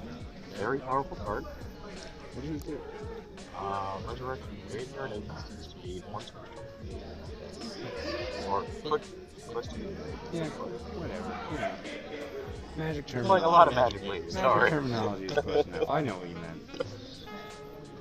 Oh, and if it's destroyed, it destroys a monster that their opponent killed, and it can also permanently have the attack and loss. It's really good. Apocalypse? Yeah. Or no, freaking. Oh, Apocalypse is one that cuts in half. Yeah. Sorry. That last one's for. We all make mistakes. It's okay. Yeah, I just make a lot more of them. That's okay. We still love you. Again, thank you for donating so much and Yeah, buying the for pizza sponsoring today. this That was I love the community, I love the players, and I love the games. I'm really happy to be a part of all this. Not unlike our other sponsor, No Limit Gaming, out of Dayton, Ohio. Great shop. Great shop, tons of space, lots of product. Real fun if you down in the Dayton area and just want to play some card games. They provide quite a bit of prize support for our event here. And so we want to give a big shout out and thank you to No Limit Gaming in Dayton, Ohio, as well as Heroes and Games out of the Greater Columbus Convention Center in Columbus, Ohio. Also provided quite a bit of prize support for this event. Really nice shop. I've been there. They have a lot of comic books and just general like nerd. Very diverse. Very diverse, sort of like general hobby shop. But they have Yu-Gi-Oh locals, just as No Limit Gaming and Pixel Palace does. And it's a very fun shop to be around, and we want to thank Heroes and Games for sponsoring this event. As well as... So he's trying to blow up Rashdalio, negated with Male Spanish.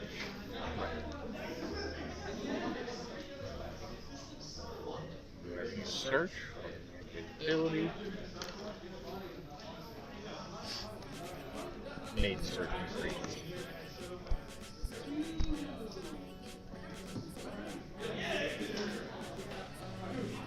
This is actually a pretty close master. It's a very interesting game. Oh, absolutely.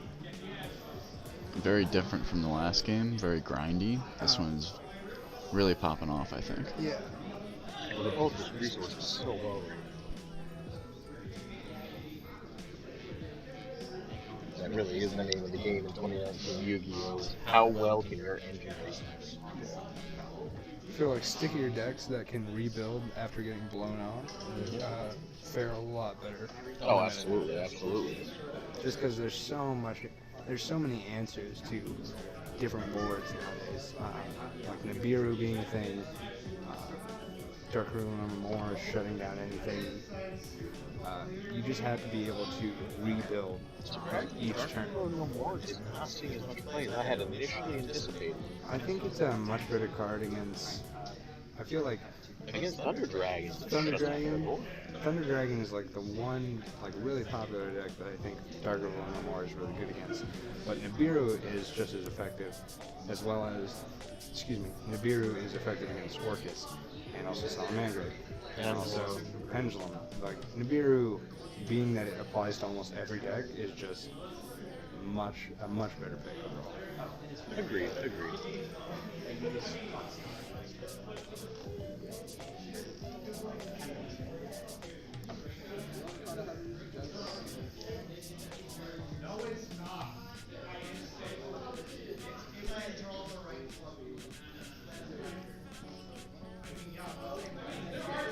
So we have just under 20 minutes left in this match. In game 2. We're making pretty good time. 20 minutes around. Game 2. Well into game 2.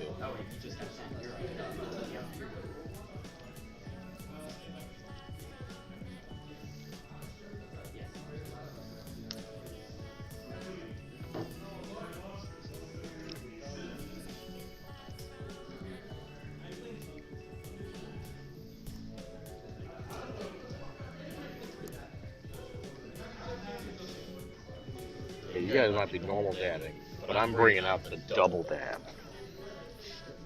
That looks very cool, and you should do it more. In public, actually. The program, that's fine. I haven't had issues.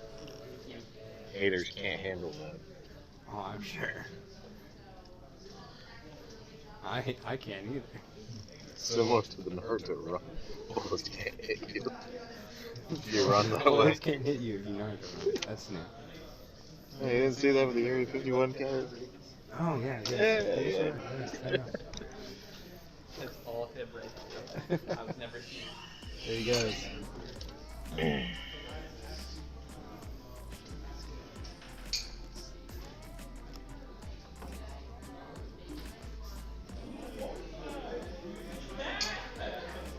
You believe it? Draco on deck. I would like to thank our sponsor, Worthy Financial, for supplying our event with enough funds to be able to host and get this venue here at the Ohio State RPAC and get prize support and support, these players coming in. Worthy Financial is an app that you can find on the App Store that allows you to invest in corporate bonds and receive a return on them. So it's an investment app, and they've donated a good chunk of change to helping us run this event. And so a big shout out and thank you to Worthy Financial, which you can find on the App Store. I mean, we got so much help. Clearing the board. Oh, absolutely. We got so much help from our sponsors for this event. Pixel Palace, No Limit Gaming, Heroes in Games, and Worthy Financial all came together and made this Intercollegiate Tournament the first time we've ever even tried to do something like this. Made it a success. We wouldn't have any prize support or anything like that without them. So obviously, really appreciate Pixel Palace Games, No Limit Gaming, Heroes in Games, and Worthy Financial for sponsoring this event. On behalf of Pixel Palace Games, I'm happy to be here. Absolutely. Really good plays going while we're getting those sponsor shout-outs. Absolutely. True Draco doing what True Draco does best, and slowly dismantling the board while gaining advantage. The Rage was a good play, but True Draco bouncing back with a vengeance. It's really nice to see an Inspector Order path. Just set down the field. Doesn't bring back memories at all. Oh, and we Card have the demise. demise. That card just says draw 3 on it. That No is drawback whatsoever. huge. Not in True Dracos. And the duality. Ooh. This is so much advantage. So much. Oh gosh. He's just got everything. That's 4 cards potentially that you could set into the back row and just really mangle. Card of Demise just makes this Blink of deck an so eye, good. resource game is good. Oh, yeah. See, 1. I do want to point out that Salamander only has 1 card. Will we be seeing a And comeback? The discard of Ignis at the end of the turn due to card demise. Flip there can only be 1. Forcing a hard decision. Alright. Staying with Molotov Tricky Tackle, potentially alive. And the Erupt. Moniker up. What else? Lay it on. Pretty hard on the board right now. I mean, this is what he was working for, to establish a board like this. This is pretty rough. If you're the Salamander player, you gotta just That's the back row. you just gotta hope that you find an answer to this.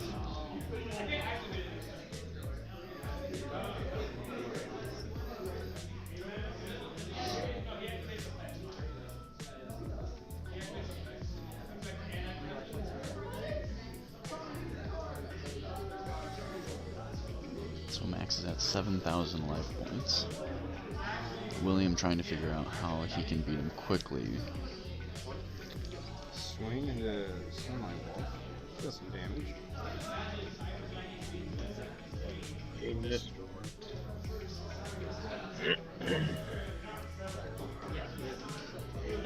not inconsequential enough. And a pass. Let's see, Salamander. what's the top deck? Can he pull it out?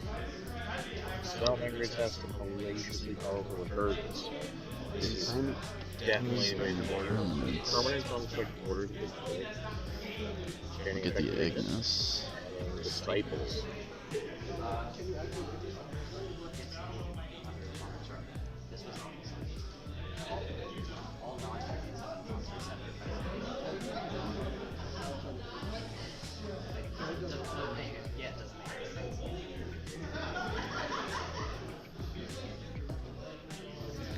So because Inspector Border was not tribute summoned, it was already negated by the Monster Up. So the impermanence on Inspector Border was Essentially did nothing. it was a bit of a waste of So is that possible? Can he still impermanence a monster that does not have an effect? So long as it is an effective monster, it can have its effects negated. Okay. Even if they were already. That's unfortunate. Yeah. You know. So Max clearly was not aware.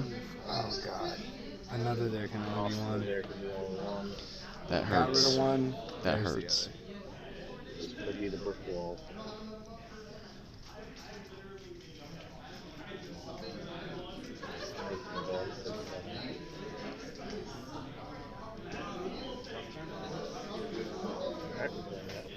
Alright. Activate the cyber battle.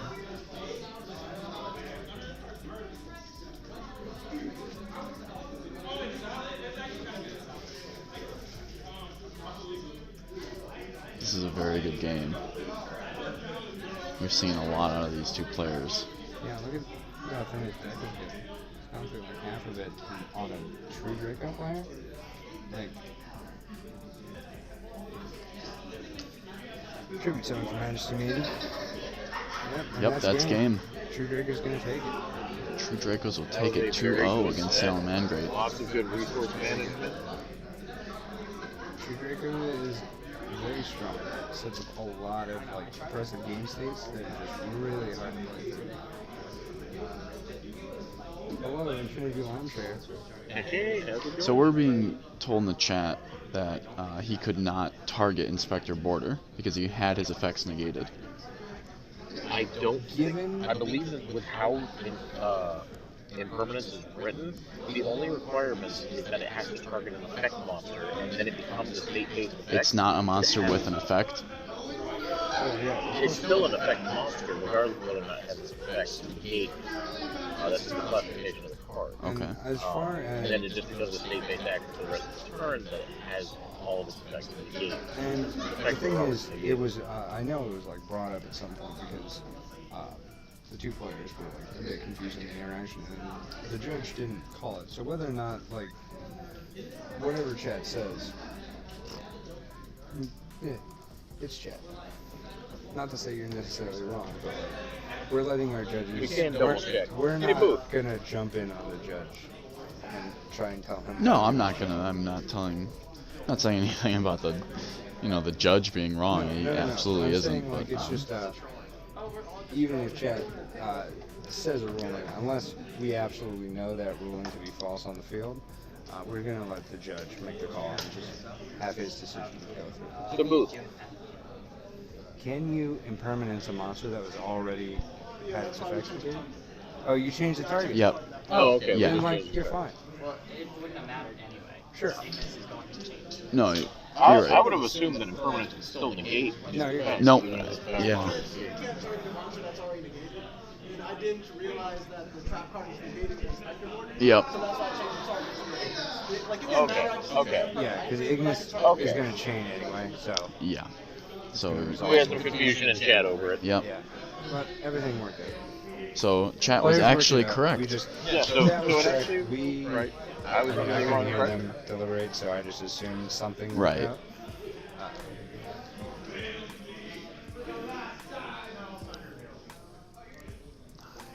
So we're gonna be having, this was Draco definitely made that round match two up for really singles. one-sided for Round 3. Salamangreat.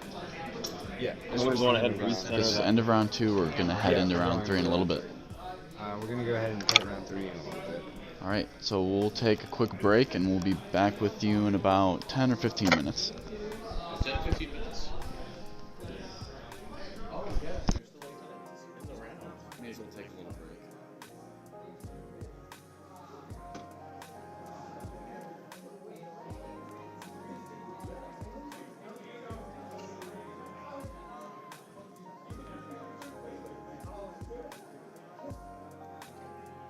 Oh, get up, stretch.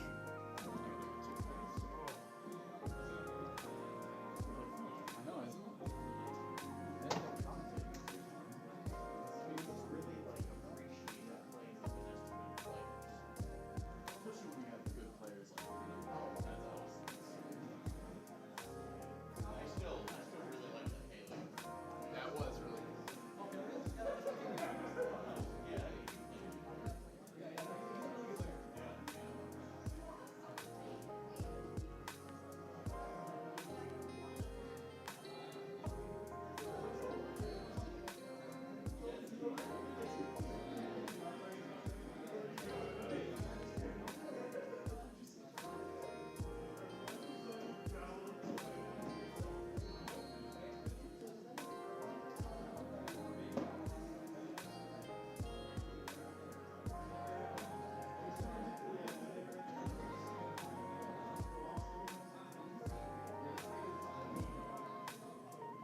Yu-Gi-Oh players, that is time in the round.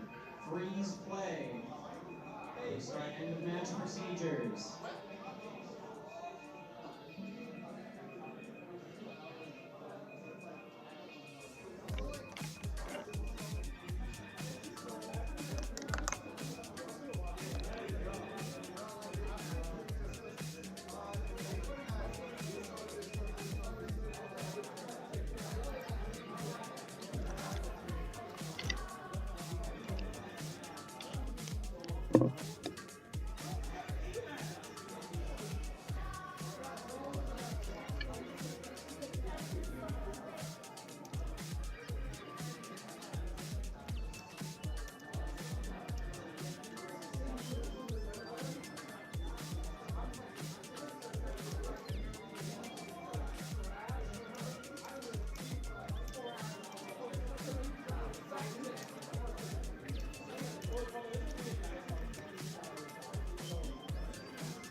Wait, you don't want to be a judge anymore?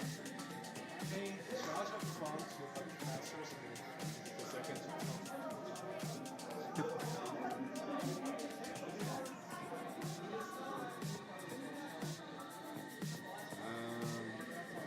At the height of that last match, we had like 17 viewers or something.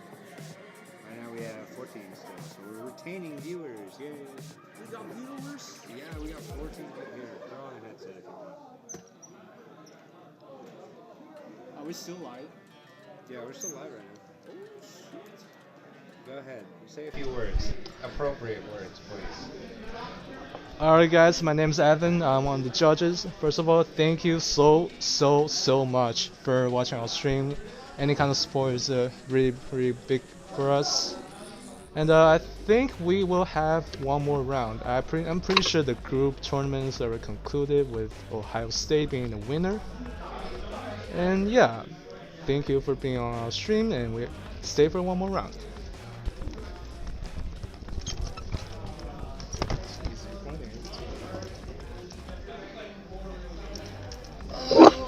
You're probably way farther than that game. Oh yeah. I'm like, I finished the most recent story chapter that came out like a week ago. So I think I'm on like the second chapter. Yeah.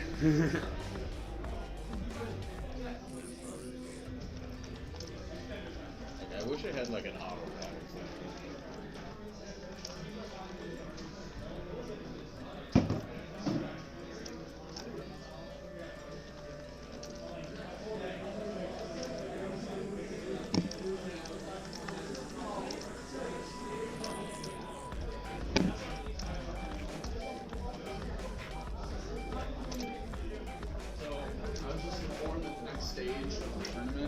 Individual top cut. So there's going to be 3 more rounds. Oh, they're changing it? Wasn't it, they're going to have one more round, and then they're just going to take the top number of people and have them like death match for ties? And just go from there. I was just informed by Lee that we are now in individual top. That's what I was told. Right now. That's gonna be the next match, I guess. Okay. I mean, You that's want to fine. go check? No, I mean, I'll take it. I'm just gonna sit here and commentate whatever we have to commentate. I just want to like go home eventually.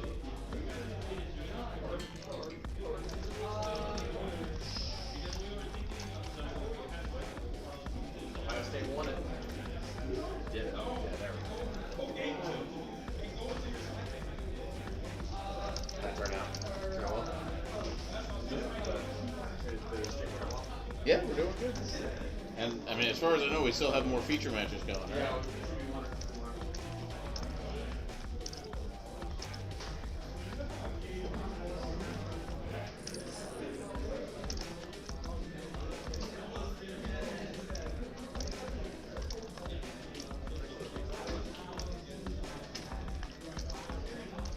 When I get a car, I plan on coming to fix it.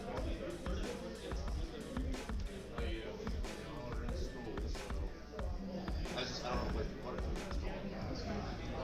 I'm off campus next year. I'll have to Well, I mean, like 18 stuff. I know it's a little thing.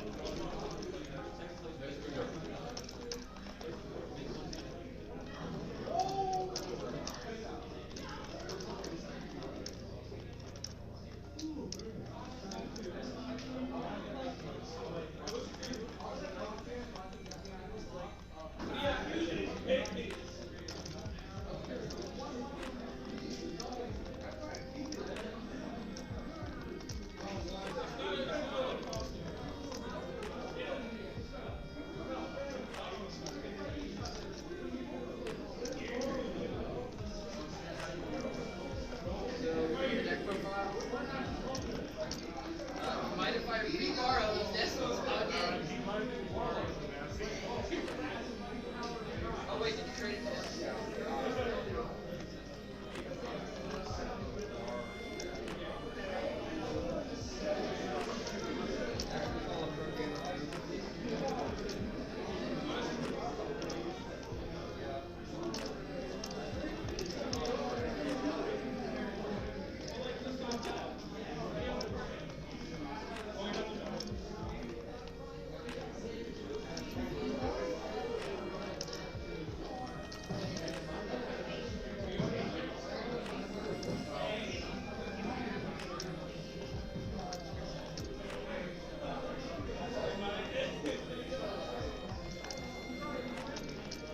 Solo players, I have your attention. If your name is up here and you are still playing, or if you are not playing, come up here and let me know. Otherwise, I will get to pairing.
What are you doing back?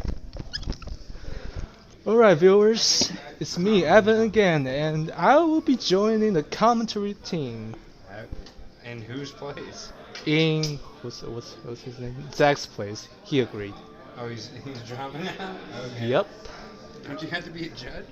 No, I don't. I can quit whatever I want because I'm a fucking judge. Whoa, hey. Oh, I'm sorry. Oh, I'm sorry. Come viewers. on. cross of your opponent. Alright, pairings are up for The this. feature match pairing will be available in just a second. Please be patient. That was a really good counter. Oh, yeah, you're gonna be great. Why don't you go up and find a feature match for us? Zach is doing that for us. I thought you were taking over the commentator duties. Why don't you do it, bud?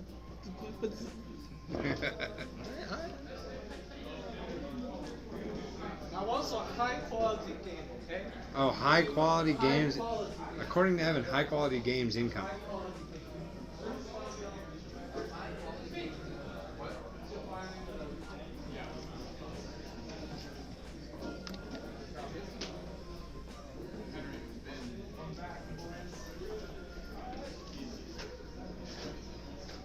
I want some high quality. Some high quality gamer moments. Who's gonna be our judge for this? No. Go. Wait. You've been up here twice. Can you? Okay, No, it's 3 times I'll already. sit and act like Alright, Zach's gonna Wait, be are we judge. using I know his deck really well. Are we using Henry again for the 3rd time today? Why? Because Is there? I keep getting volunteers who are his opponents. Pick someone else. Oh my god. This is a high quality. Well, I guess we've got Henry back in this again.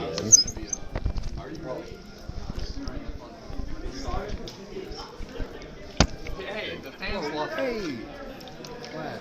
We'll make him a different name. Maybe they'll. Oh yeah. They'll forget the Paleo Frog player that's been on here. Well, a lot of the people who just started watching did not watch his match. Yeah, I guess you're right. Yeah, we'll just call him Reginald. Reginald. Welcome, Reginald and Andy with 2 E's. Reginald.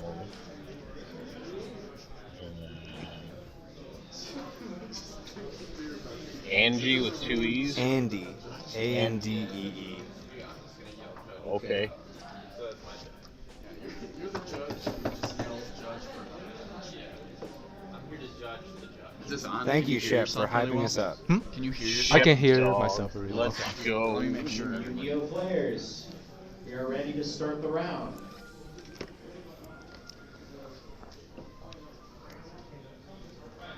Is their sound still Welcome good? to the next round. Is our sound still good? Time starts now.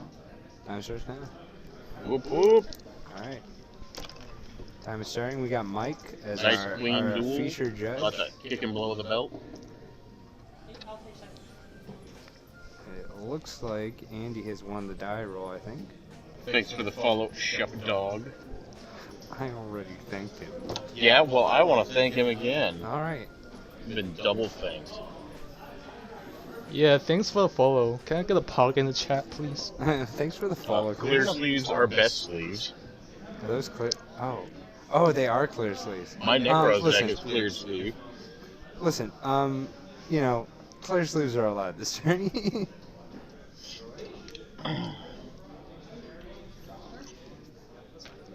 Thank you for the poggers in chat. What? The Pog Champ in chat. The what? The emote, the Pog Champ. You ever heard of Gutex? I don't know what any of that means. You gotta go look up cross counter, bro. There you go. Nice. Alright, it looks like Reginald will start his turn, and then looks like Andy activated Miscellaneous Source from her hand, which will Miscellaneous Source prevent gonna- any dinosaur monster she that's like, controls. that is Chimo Barney, and I do not like it. What's that?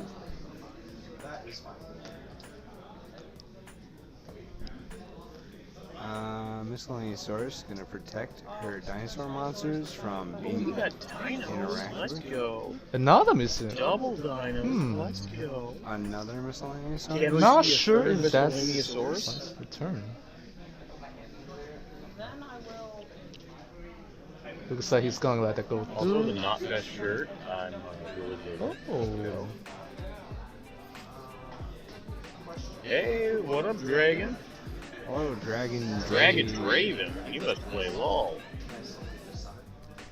It looks like Andy's gonna What? go -2 I remember to when just I to had summon that ball. UTC. Yeah, I do. And it looks like it will be negated by Solemn Judgment.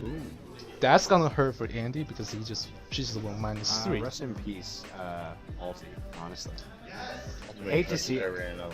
I feel Looks like it's gonna set And one. a set one. I feel Pretty honestly, mood. Setting one pass. I feel I that. think that's all she can do. And it looks like Reginald's gonna out-resource her pretty hard. Trap trick sending Fiend Griefing so that he can set another Fiend Griefing. what the heck is Fiend Griefing? So it's you flip it up and it shuffles back a monster from your opponent's graveyard into the deck to foolish Fiend monster into the graveyard. Oh. Really, we've seen this tech out of this specific deck quite a bit. At first, I had no idea It's a neat what deck. he was I like playing. that. He plays Absolute Something Backjack, which Okay, right there. Absolute King Backjack. and it essentially it allows you to rearrange the top 3 cards of your deck when he's sent to the grave. It's a really neat deck. Yeah, some really interesting tech out of that Paleo Frog play. For sure.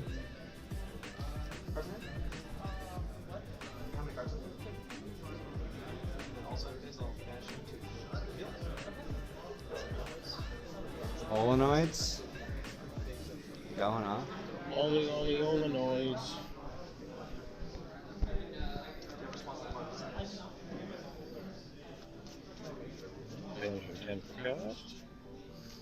Reginald's gonna get another plus on Pot of Desires. Best Magmar in the game. No response from Andy. Looks like all Andy can do right now is just stall and wait. It's Paleo with weird tech. Great tech. Maybe like next level tech, honestly. He's been doing well, so he clearly knows what he's doing. Fiend Grieving is just too strong.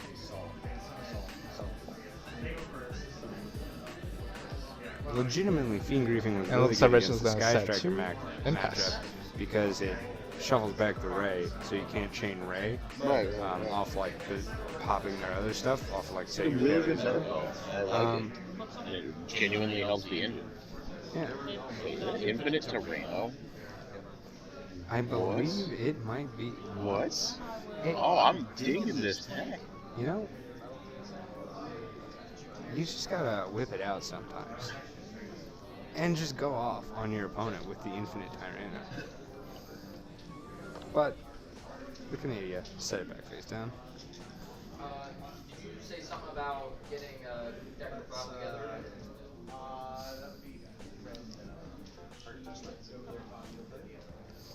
Okay. Yeah, just How's your day let going? us know where we need to be. Hanging in there? Yeah, just let us know. You hanging in there? We're all just like, okay. Now we're returning our stuff a 3rd time. Alright. And it looks like Reginald just popped his own Heavy Storm Dasher with his own Dynamiscus. It's kind of useless in this matchup because Dinosaur just doesn't really have any back rows. And it looks like he will get 2 level 2 bodies on board. I think they're level 2. Yeah, I think he's just gonna swing into the Tyranno Infinity and then swing again. Oh, and facing the other turn. Yeah, good. Sorry. Don't worry, man. I was watching.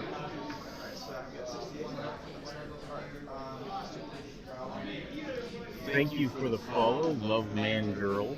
Or Love Mon Girl? Love Mon yeah. Girl. Love Mongrel.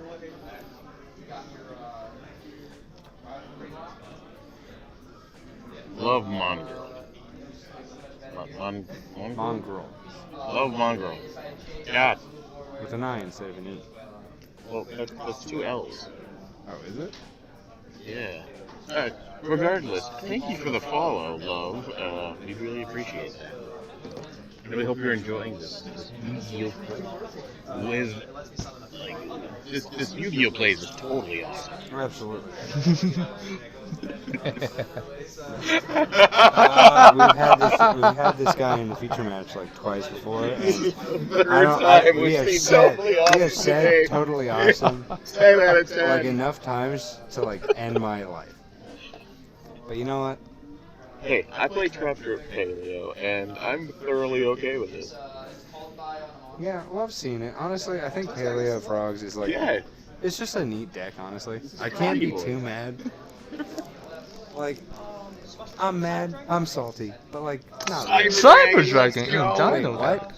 Let's go! Whoa, wait. I run the second by Dinos. And Dinos. I'm sorry?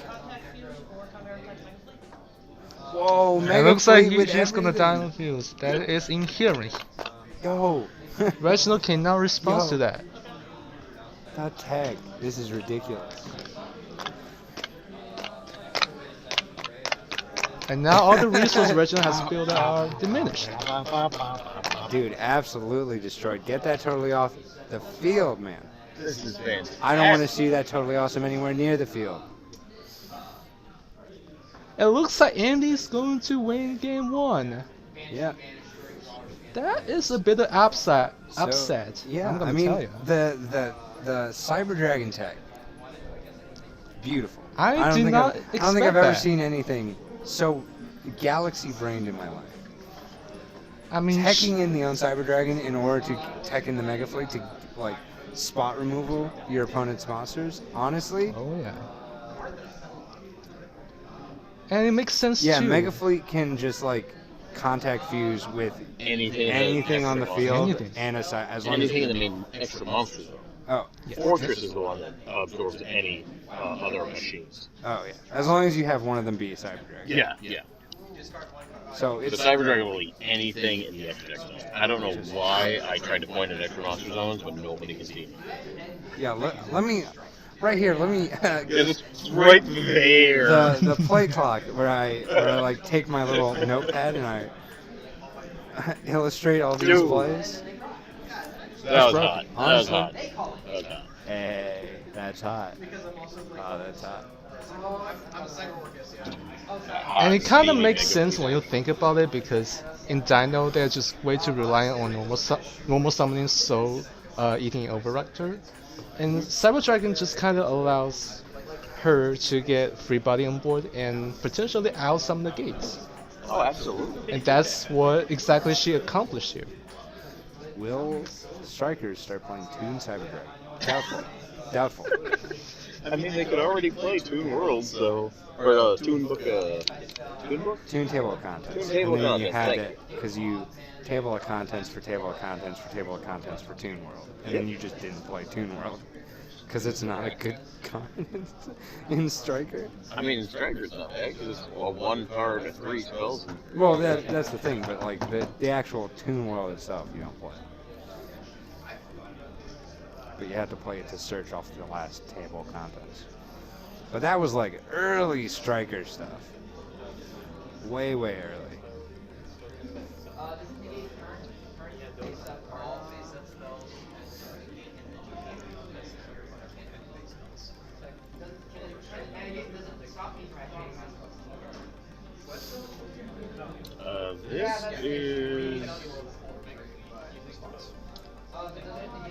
This is first round of finals. Yeah. In order to make this event not go on for another couple hours, they are moving into finals, I think, starting this round. And we're going to have 2 rounds after this. From the latest update I've heard from the organizers, just to determine who's at the top.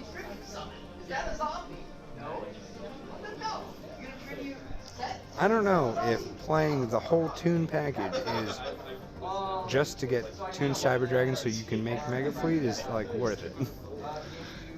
I mean, like time will tell. I feel like in Strikers you run all it takes is that Cotton dude do it at one time. Fair enough. I mean, to be honest, Striker actually tried to play Tomb Engine before, and to be honest, all it ever does is just make a decent hand to be okay. It looks like Reginald will proceed with normal frog combo over here. Frog combos as old as time itself. Frog combos that will make you Cry. die instantly. Yeah, that too. This frog player is topping regionals, and basically, you're an idiot. Hey, did someone answer this question? I think Yeah, we did. Yeah. Okay.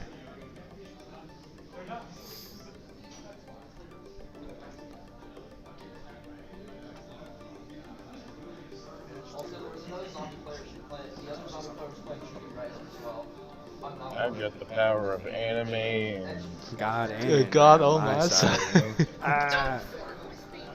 I wish he would have said fork. It would have made it even better. I don't know. Seeing like. So we got our first starters. Somebody's happy to be here. Seeing, Skip it already. Yeah, sorry. I was distracted by one of our members happily skipping across the tournament floor.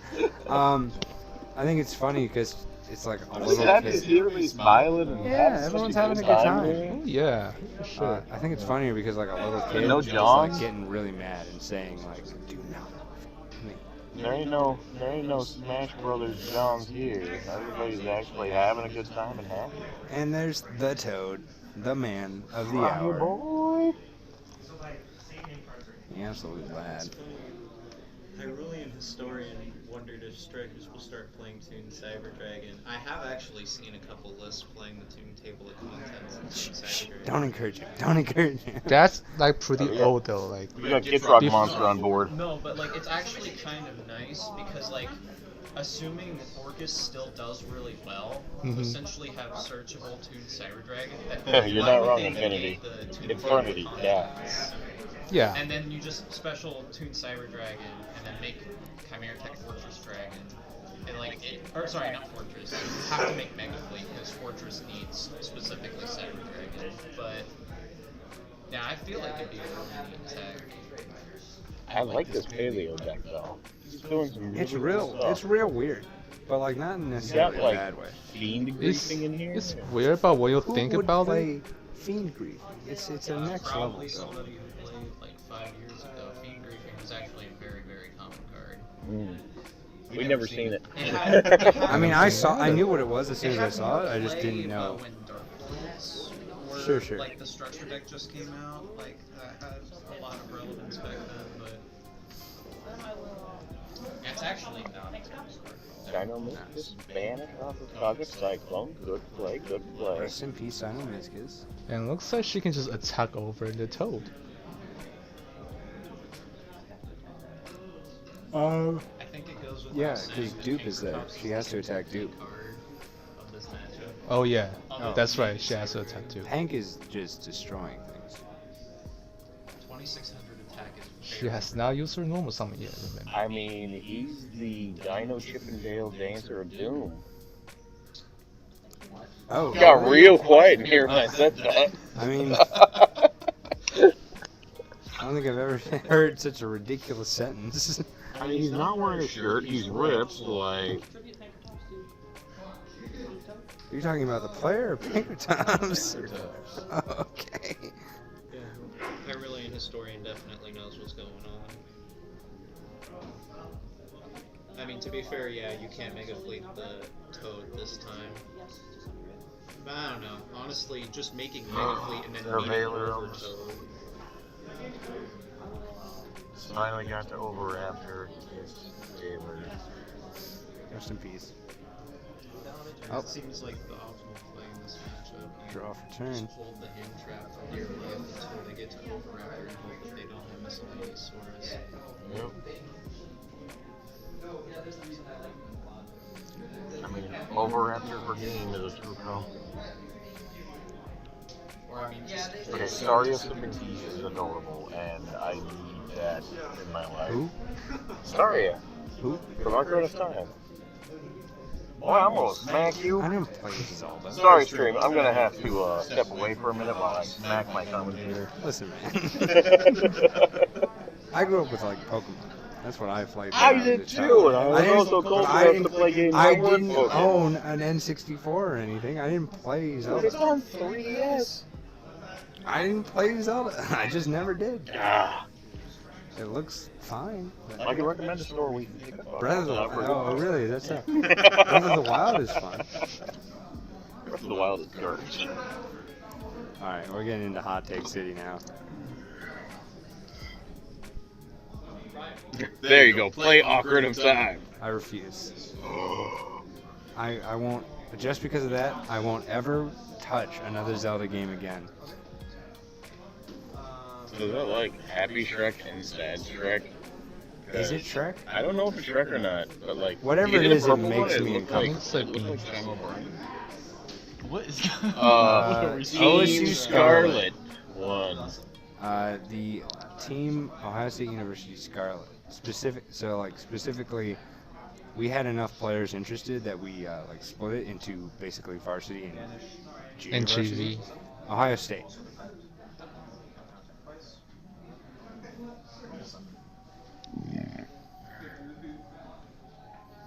And looks like Reginald's pushing for game right here. And we got ourselves a game 3, boys. Game 3. Oral sword for game. That's very common. Conscious of the Mega Fleet, now playing around it. Yep. Very common in this meta. It's very strong. Very strong. At least now he's not so much of a financial barrier for most players. Oh, absolutely. I That was like, reprinted a lot. oh, sick. You can pick them up for $10 or whatever? Yep. Sounds awesome. And I picked up my copy. I bought mine for 50. Incorrect. Judgment you have. Judge! Judge, this player paid too much. Me sitting over here with 2 sets of pot of extravagance. Alright, don't need to flex on us that hard. Come on now. 2 infinite and permanent sets. Phantasmes out my ears.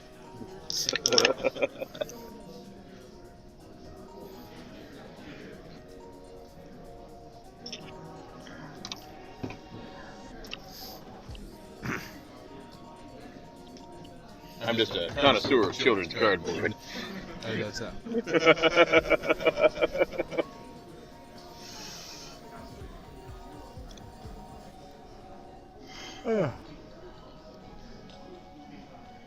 Alright, going into game 3. Looks like we have a little bit of siding going on with Reginald. By the way, your name's Reginald now, Henry. I expect you to adopt this for all of your social medias. And I'm going to change your legal name to Reginald. Yeah. Alright, let's see who's going Phantasme first. is a good card. Thunder Mage, hey, that's a new player.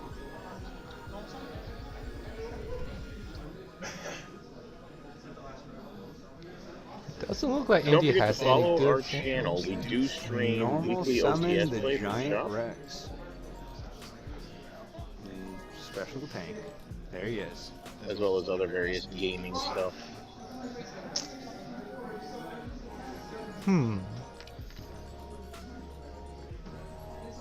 It looks like Reginald predicted that Andy will go first.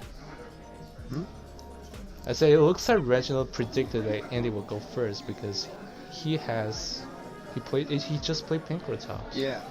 I think aren't Dinos more of like a going second FPK deck? Oh, absolutely. So But they do have going first place as well. Sure.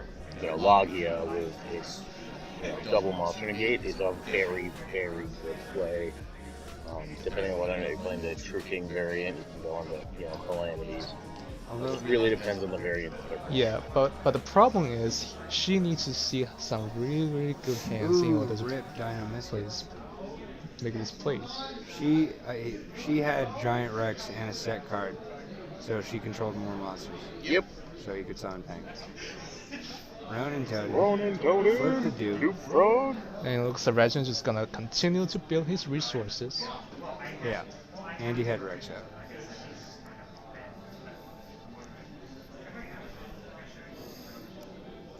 The classic normal summoned Rex.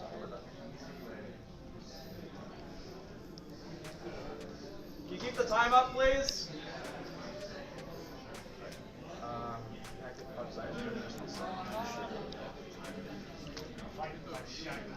I think the projector went out. So the projector displaying time went out just a second ago, so that's a bit of an issue. I think the laptop keeps going in this sleep mode that they are using. There we go. There we go. And for your information, we have Real 17 minutes left. 17 minutes left in Game 3 of the 17 time. feature match. Paleozoic frogs versus dinos. Let's see if Andy will come back. You know what? Old frogs Given that versus old lizards. he left that totally awesome in the extra monster zone. You know what that means. Mega Fleet for game. Mega Fleet for game. Which has already been threatened and proven to be quite effective in the game 1.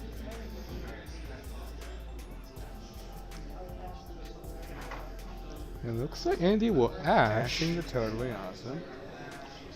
Will Reginald negate it? Tribute to negate. Will he negate it?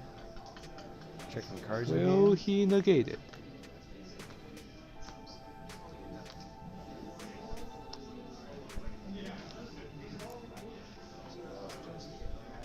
What did he do? What do you what?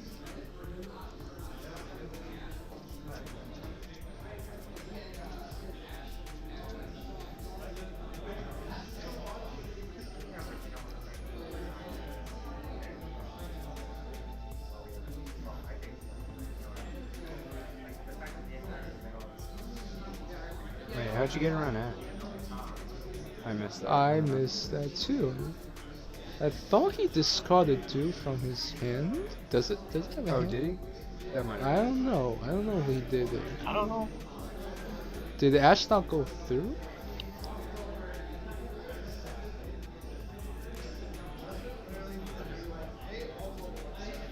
Zero two. Zero.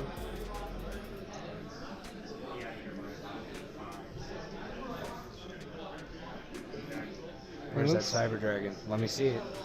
But it looks like From your hand Andy or will physical? have the priority. Oh yeah, okay. You probably sent a dupe from hand. I just He didn't sent see it it. from hand. Oh, okay. To negate. Bro. 0-2? Really? Is that? 0-2? Your phone back now. I'm not sure if this is the end phase for Andy or still in standby. Dotting. That was really cringy. I was just Weeb. Yeah, I know. I'm just like, no. Super mega weeb. Alright, banishing the imperm, setting the imperm.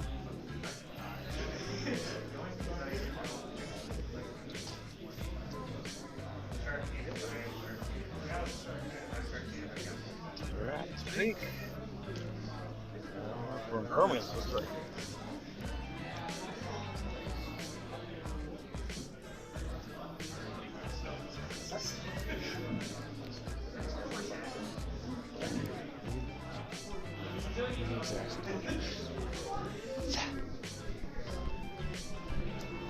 What is that? I can't hear right now.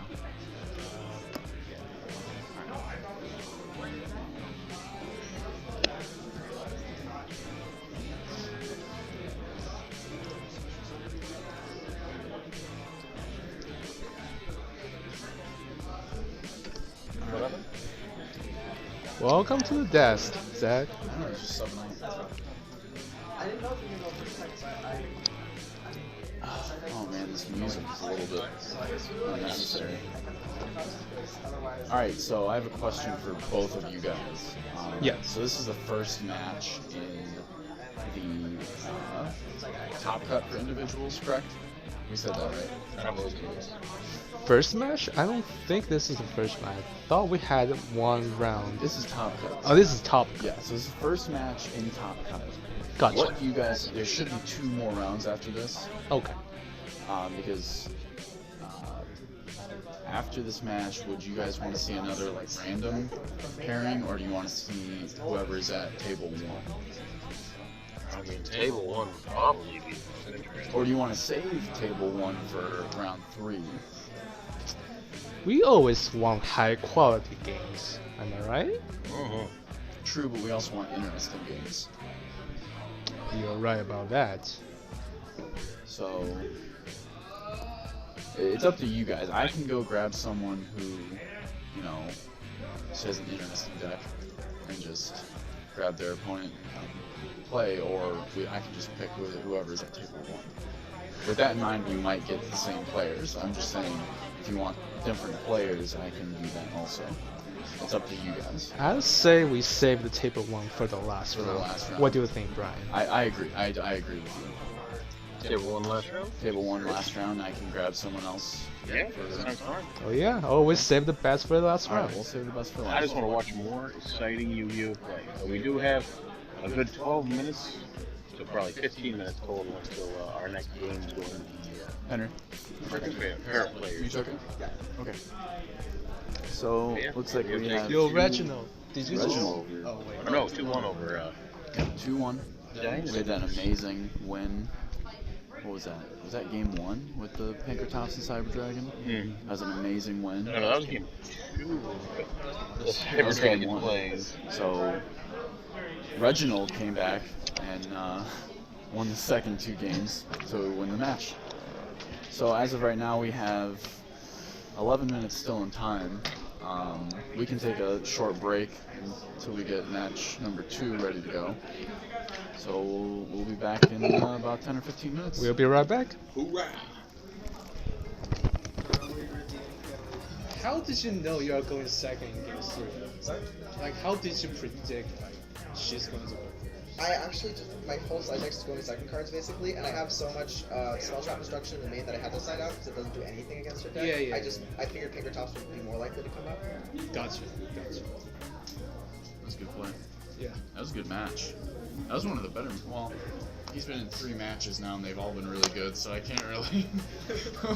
I'm kind of surprised how Andy took game 1 even. Like, she literally won -1. I thought I had her on the Yeah. ropes, And she came out of nowhere. Cyber Dragon? Just boom. and Pinkertops. Alright, I'm gonna go see. I guess I'm gonna go. Alright, see ya. I'm gonna go see who to pick because I'd like to get at least new people in here. Because, like I said, we've had Henry 3 times now. Oh, yeah. So if I can find someone with a different deck, or at least 2 different people, then I'll bring them over here. Okay. And then we'll save table 1 for the last round. Okay. I'm gonna return to my judge duty. Not terrible.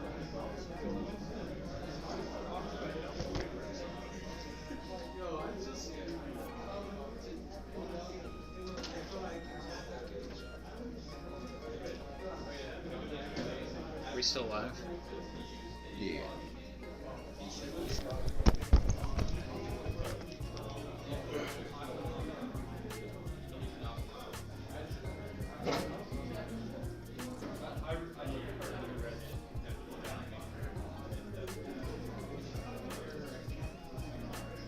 So how are you, chat? Sorry, we have a little bit of downtime, so I figured I'd talk to you guys, keep you engaged. I mean, a lot of you probably have already F5'd at this point. Is it F5? Is that the phrase? Okay.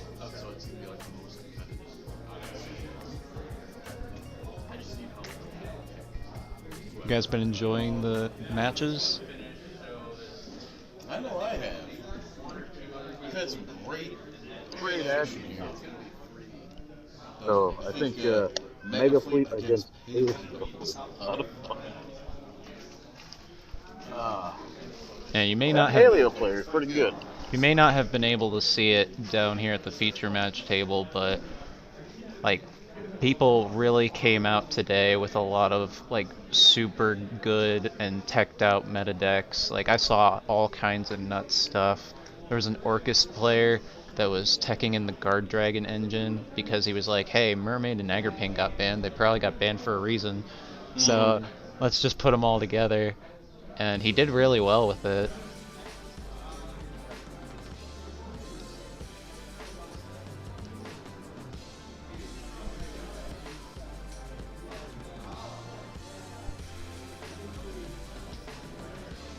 Yeah, also to keep you guys updated, this current round of the singles is, or the solos rather, there's about 7 minutes left. I'm not sure if it was mentioned who the winner of the group round was. Did you guys mention that result? What's that? Who won the group round? Yeah. You're, okay. Oh, Stormstriker wants to know if there was any salad. Any salad? There was a little bit of salad. Henry the Paleo player. York player. He didn't allowed to do much. Oh, yeah, it was True Draco versus Salad. Sorry, my bad. Yeah, Salad was actually very, very underrepresented. There was a very large amount of Orcist and Striker. Mostly Orcist, though. And then, like, there was a surprising amount of representation of Draco, which was surprising because one of the other better decks right now is Thunder Dragon, which inherently it's not a very good matchup.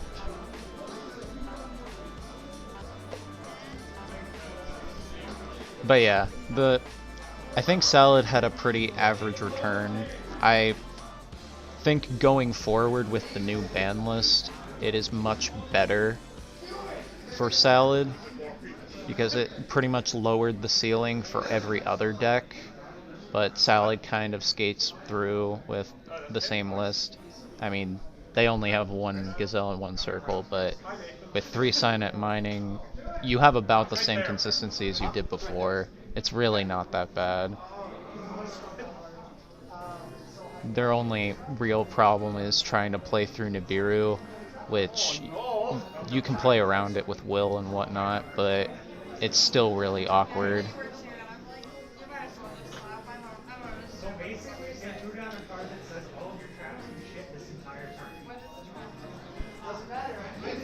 What are you guys looking forward to for the next format?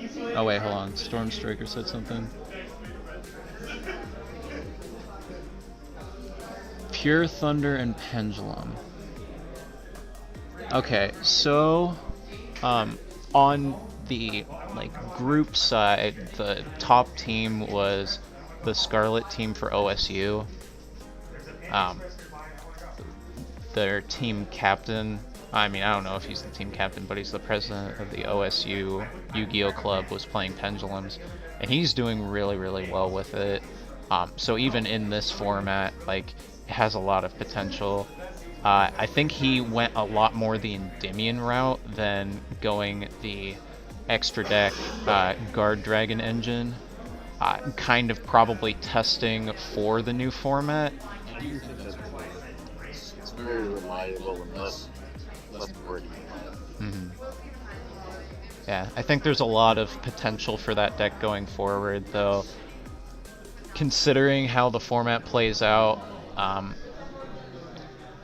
it seems to be on a hand-by-hand basis if they can actually play through Nibiru. Yes, you can potentially make Appaloosa or Jackal King before you go off, but it's... I don't know. You have to be very proficient with the deck. Even, what was it? Triff Gaming at the regional, went X3 drop. But to be fair, I don't even know if he was actually playing Pendulums. Did anybody talk to him? He was definitely playing Pendulums, and he was also playing the best Pendulum deck. Oh, jeez. As for pure... But he jokingly went X3. Jokingly. Okay, so as for Pure Thunder... I saw them do pretty well, but... honestly, the deck only... The problem I've always had with Pure Thunder is, it's a very frail deck that, like, it kind of wants to play control, but it doesn't really have a grind game either. So, like, against Sky Strikers a lot today, like, if you open subpar with Thunder and you have to end on Colossus Pass, your opponent's just like, cool, I still have 3 Widow Anchor this ban list. Let me just Widow Anchor and then multi-roll it away, and then just not care. I mean, yes, that requires them to open the Widow Anchor, but with Widow Anchor at 3, like, it's very likely that they'll see that. And the trend that I've been seeing today is, as long as you have, like, a interruption against Thunder, their board is very lackluster when they finish, and it's very easy to break. So I think people are either going to have to go much more heavy into combo or much, much heavier into control with a lot more back row for the deck to have potential. Like, I've seen somebody unintentionally, they said they just didn't have the cards for Thunder, so they threw a bunch of trap cards in, but I feel like there's a lot of potential even for maybe Trap Trick and Artifact Sanctum to find its way into Thunder. They, like, lock down their searching, then lock down their extra deck, and what are they gonna do? And then just I think Thunder really is gonna have to kind of find itself this coming form. Yeah. Because, like you said, pure Thunder kind of needs something to help fight them. I mean, it does. Like, don't get me wrong. If your opponent can't out the Colossus and potentially the Titan as well, just looking purely at the, like, Thunder aspect of that deck and not Tex and any of that, I mean, you can have Eradicator Epidemic Virus in certain matchups and impose it out of the water, but sometimes they just can't play through that. But I don't know. I feel like Thunder needs a more assured way to have that conversion rate from going first, then, like, your opponent goes second, they can't do anything, and then turn 3 you put a bunch of beat sticks in attack position and attack. But the other theory, before I have to get off the mic, the other theory, I saw one going second Thunder deck, that they were playing Nibiru in the main, and they were siding Dimension Shifter, and a lot of really nice blowout techs against, like, big decks like Salad, Orcas, and that kind of stuff. That I think that might be a very good potential for where the deck should go, because honestly, unless you're Striker, like, Colossus Pass is great, but it can be played through. Going second, putting out, like, double, triple Colossus and attacking for game, and then even if you can't attack for game, they still have to play through Colossus. I feel like that's a really good way of looking at it. Yeah, Thunders did make it into the team finals. Those deck profiles will potentially be up on the Club Yu-Gi-Oh! Ohio group YouTube. They'll also be on the YouTube as well. Oh, yeah. At least, I'm planning on getting some deck profiles. Gotcha. But yeah, Thunder and a Pendulum deck for sure. I mean, Thunder, with an experienced player, I could see that. But I don't know, like, it's very contingent on what gets hand trapped. Like, if you really needed, like, a banished Hawk or a banished Roar to resolve and they ash it, like, it depends on hands, obviously. Like, you can definitely play through it if you have a lot of extenders, but if you don't, like, and that's the thing, the Thunder engine is very small on its own, so guaranteeing that you're going to have extenders for the hand traps seems to be very unlikely, but I could be wrong. I'm a Draco player, so I'm very Helmet as it is. Draco requires a lot more finesse than the standard Helmet. I mean, I would say so, but I would have to take a whole nother stream to explain why. But I digress. So you know how to spell it. It's gonna be Okay, I'm gonna get off the mic, but again, thank you guys for watching. I think we're gonna start the next round of solo soon. Are you gonna judge? much. Yeah, I was just talking in the meantime. Make sure the viewers were like, still engaged. He's from Washington. And we got Chris on the left. Chris? Yep. Howdy. Are you guys excited to see me lose? Yep, we've seen Chris before. I'm pretty bad too. You like those nice Hey, clothes, how's it eh? going? No, I'll get all snuggly. Hey, those are on. Yeah, they're on. Yeah, I don't care. Hey, The chat will love bad it. attack. Wait, can I put my mind on top of this now? No. I hate that this. Can I get the music shut off? Just because it's. You know what? You leave it. Just leave it. It's fine. It's better than nothing. No, it's yeah. And it's quieter for them than it is for us. Oh, okay. So this music is they can hear it. Yeah, they can hear it. Oh, okay. All right, that's fine. It's meant That's to be fine. there. All right, good. Thank you. I just thought it was Not really just annoying. dead fucking silent. All right, so we should still be live right now, right? We certainly are. All right, here we go. So this is semifinals for the Top Cut Solo. Yes. Yep, and we got Chris Pike versus Romero. What's his last name? Romero from Washington. From That is actually his last name. From Washington. He had From very cruel Washington. parents.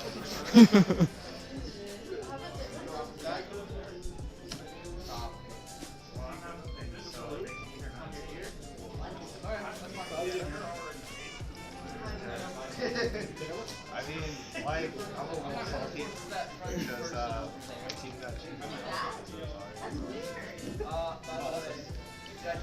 Yeah, so we're about to see an interesting match, I believe. We got knocked out the old-fashioned. We've seen Chris earlier play, and we saw Chris earlier play. Yes. And he played against the Paleo Frog matchup. Yes.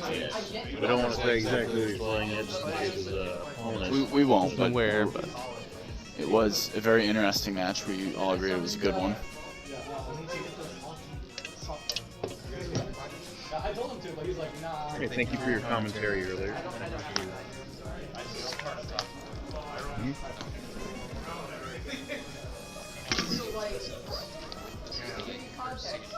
No idea. I believe this is 2 and 3.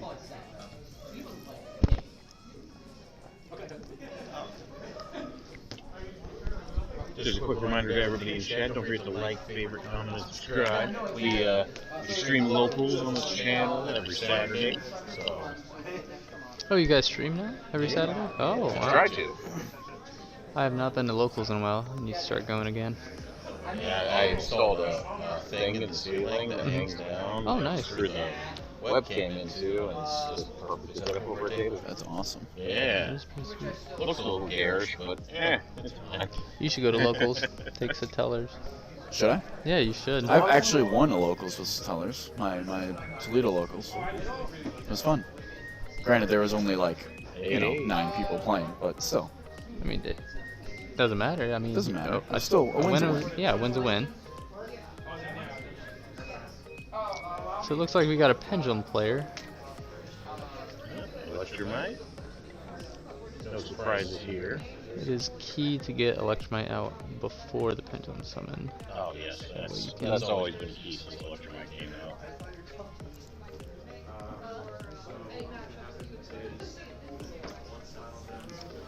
Sending Lechery to the extra deck face up. Off Electromite. Electromite is pure value. Let's go. Sure, I'll set up a cross. There's no problem with me. They're lazy, so I'm sorry. Yeah, I know. They may or may not move. Like the strip? Like the drop?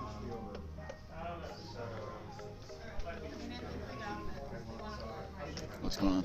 Oh, I was looking for my bag. Did you find it?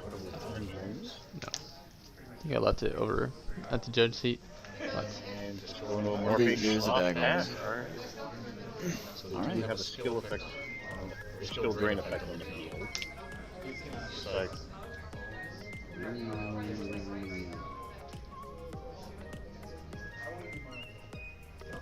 Set one pass. interesting. Also, during stand by, I have to tribute to Yankees also. Yeah, go.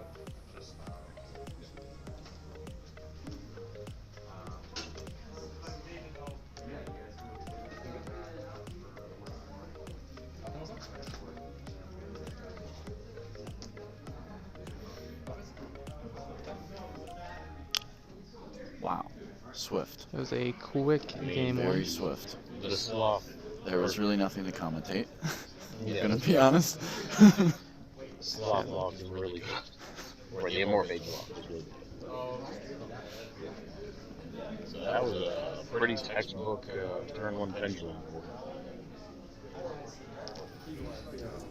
I mean, a lot of this stuff isn't that valuable. That's most of my extra valuable stuff. What were we looking at? So yeah. I think we can all guess how Chris is probably going to be siding for this match. Yeah. Gotta stop those scales from being set.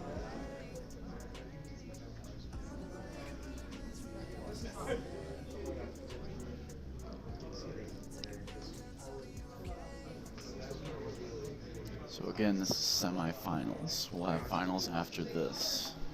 It'll be interesting to see how Romero sides, since he didn't really get a good look at what his opponent is playing. I mean, Romero definitely thinks he's going second here. Yeah. I'm also excited in going second cards. It's just a question of which ones he's going to favor for siding in with little to no knowledge about what his opponent's playing. Yeah, well, I retired, so because of that. I don't know how long.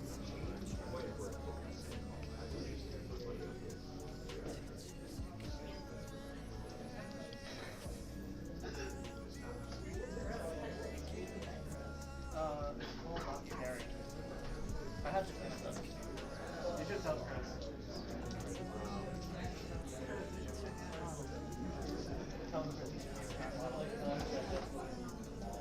Exciting.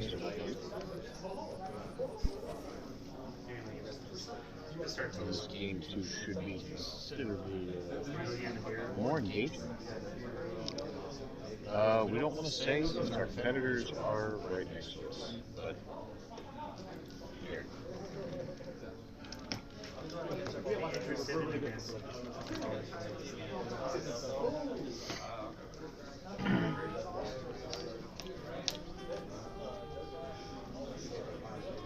Yeah.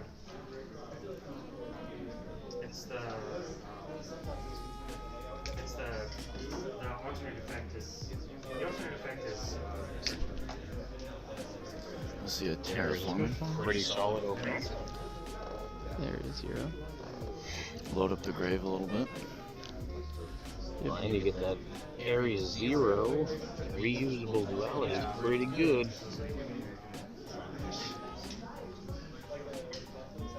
sorry, I'm not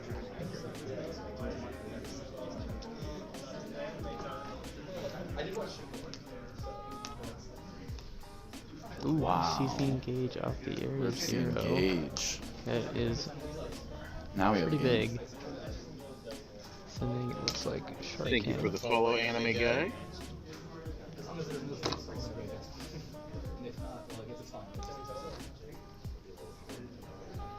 We'll go ahead and grab a ray.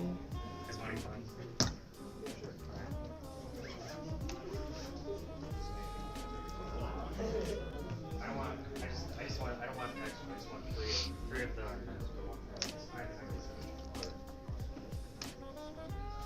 We'll ray link into Gagari. We'll fetch the engage back. Here's the efficiency engine of the Sky Strikers on display. So just give me a full so get the thing with word is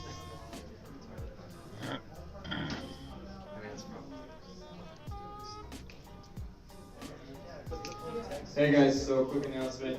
Keep dueling if you're dueling right now, but for everybody else, what we're going to do is we're going to give the prize support out for group after this round of solo. And then while Links we're off into giving that out, Suzuki, the last solo in match phase, taking place, searching we'll give out another the prize support engage. for the solo turn. After that, we're gonna have closing ceremonies, and we're gonna need a representative from each team to discuss, where the next one's gonna be. All that. So yeah. All right, thanks.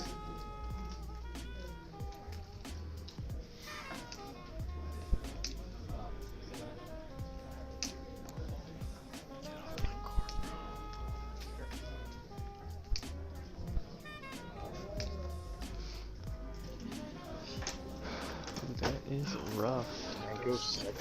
Especially in the pink for tops, and then normal summon Denko. That is very difficult.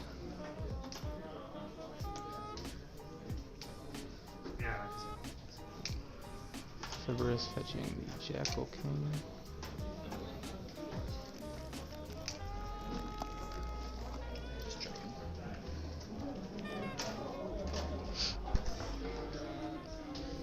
Jackal King fetch.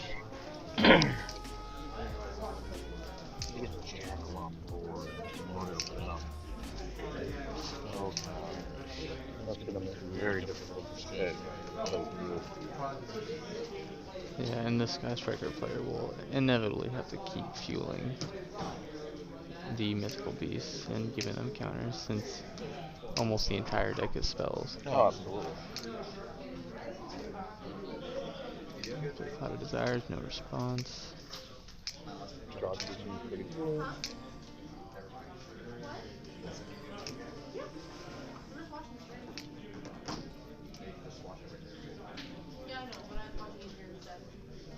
We appreciate it.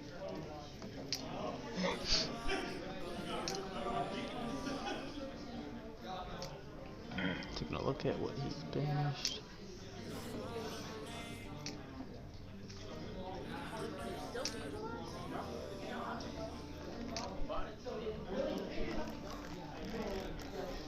Activate Jackal King and Brian, scale. will we find edited versions of these anywhere on YouTube or? Yeah. So I'm gonna back up all of the archive footage to our YouTube channel later, and then I'll make sure that extra copies get to the Ohio Yu-Gi-Oh Club to upload the next one. Awesome. Thank you very much. We Yeah, appreciate absolutely. that. And I've got a lot of B-roll stuff for them as well. There will be no lack of comments. Use the two link monsters to Electromite. We got Electromite. What are we seeing here, Mike? Well, it really depends on what he's going to send face up to the extra deck here. Problem is he's also logged himself a bit by summoning the Denko and the Pankratops on the side opposite Shizuku, so one of his arrows right now is useless. However, unless he uses the Pankratops effect and then frees up that zone.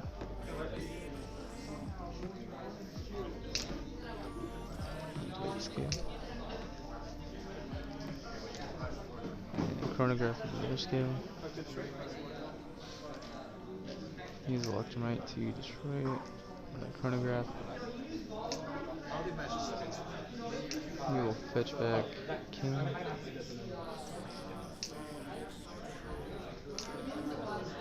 Oh, sorry, Cerberus.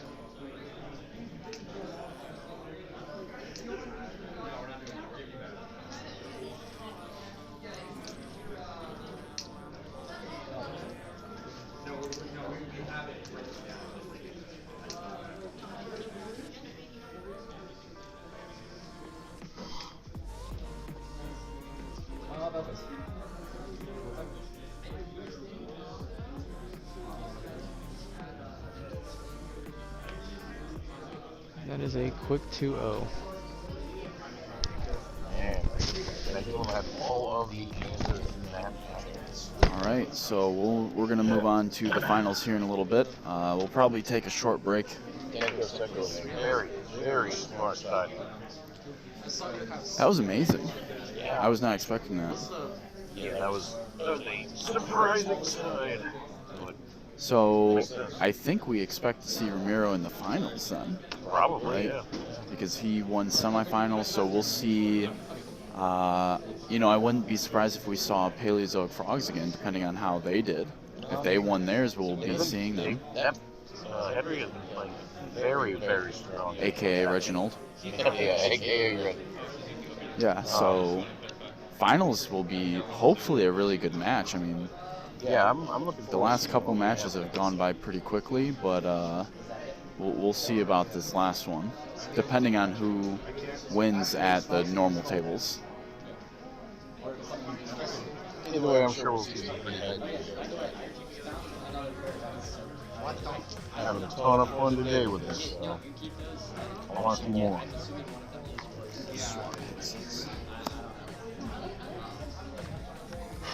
How'd you like the heads? Oh, I prefer that one. I mean, I have turtle peaches. Yeah. So I use mine. They're my favorite. So we have 25 minutes left in this round. It's going to be probably a half hour before we hit our next match. Yeah, the finals are going to be in about a half hour.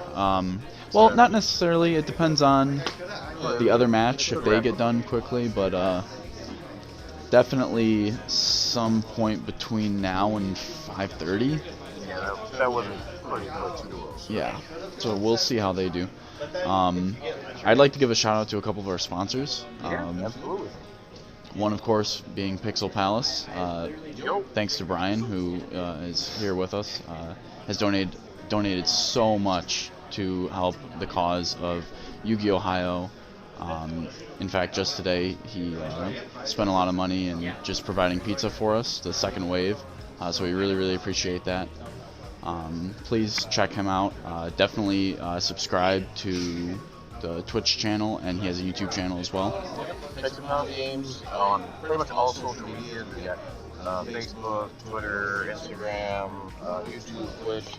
We try to cover all of our bases, and make sure to keep an eye on our YouTube channel for archive footage of all these matches. We'll have everything there. Yeah, so please check them out if you're interested. Another sponsor we have is No Limit Gaming. No Limit Gaming is a huge sponsor of ours, located just outside of the Dayton area. They've donated a lot to Ohio State, to the Yu-Gi-Oh! Ohio Club. We really, really appreciate all the support. They've donated a lot of prize support to us and basically helped us get this tournament up and running. Yeah. They run events there. They're a really good shop. If you're around the Dayton, Ohio area or anywhere around in Ohio, definitely go check them out. It's definitely worth the trip.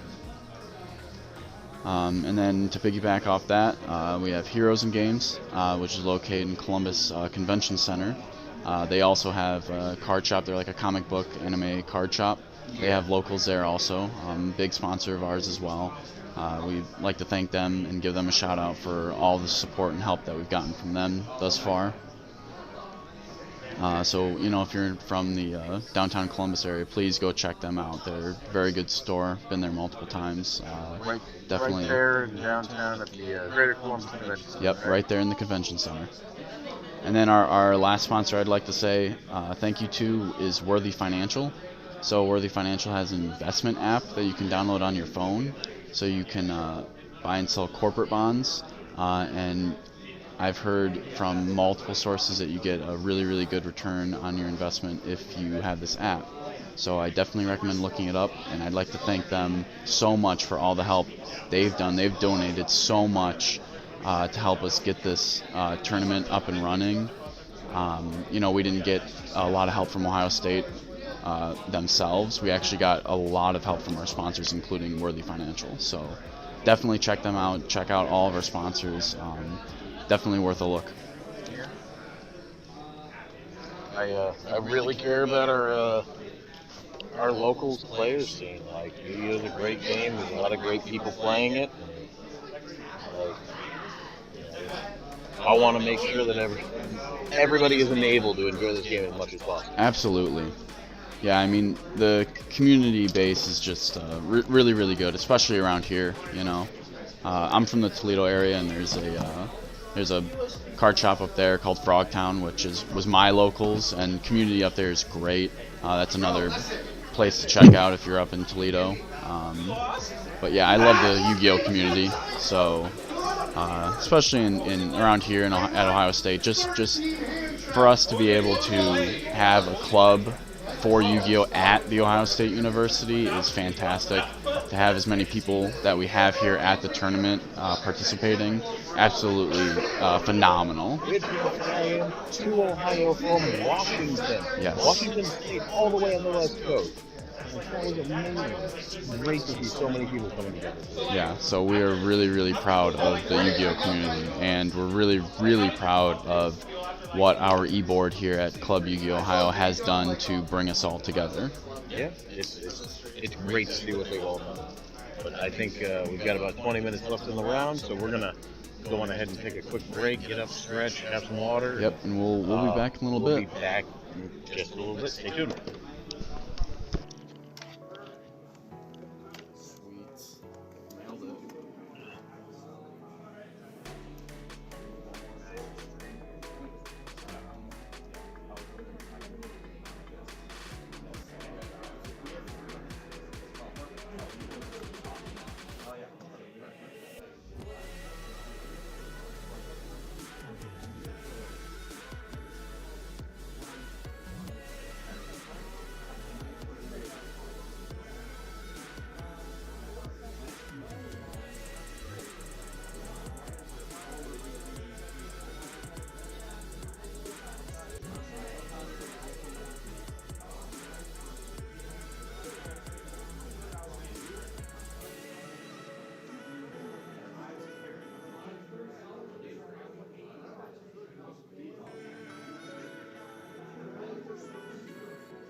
You guys ready for the finals? I am. I sure am. We know for sure that we will have a Pendulum player in the finals, and it looks like the other semifinal game is over, so we should be getting the final match here shortly. Yeah. I know that it was between Fee, and I believe he's playing an Orcas. He was playing Orcas, and he was playing against a Marincess Paleo Frog deck, and he won, so Fee will be moving on. Excellent. So we will have... So Orcas versus Pendulum? Yep. How do you like the odds? Who are you rooting for? Who do you think would win? Orcas.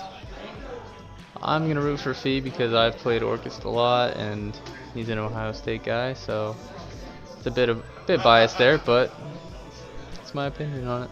I mean, matchup-wise, though, do you think Orcas has a good time versus Pendulum? I think that ultimately it'll probably come down to the die roll, because if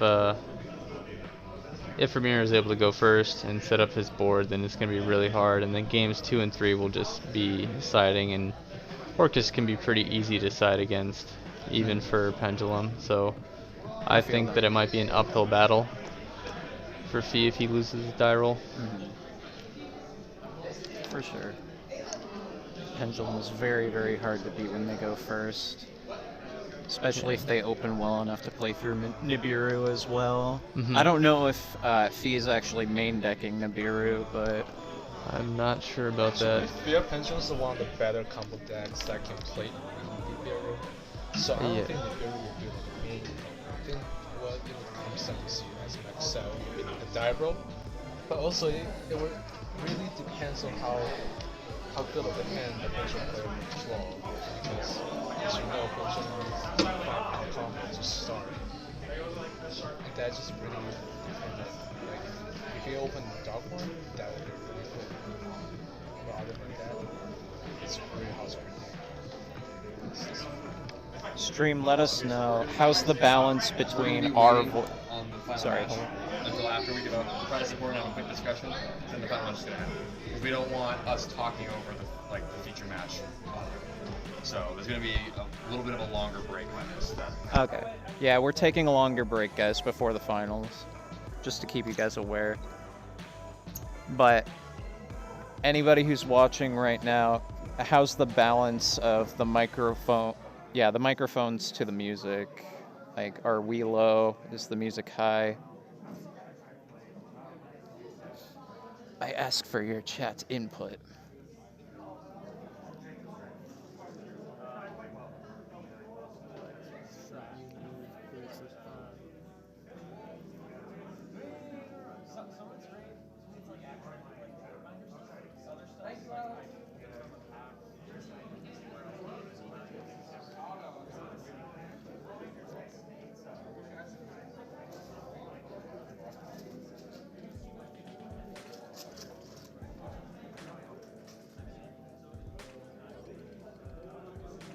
So Matt, what are you looking at playing for the upcoming format?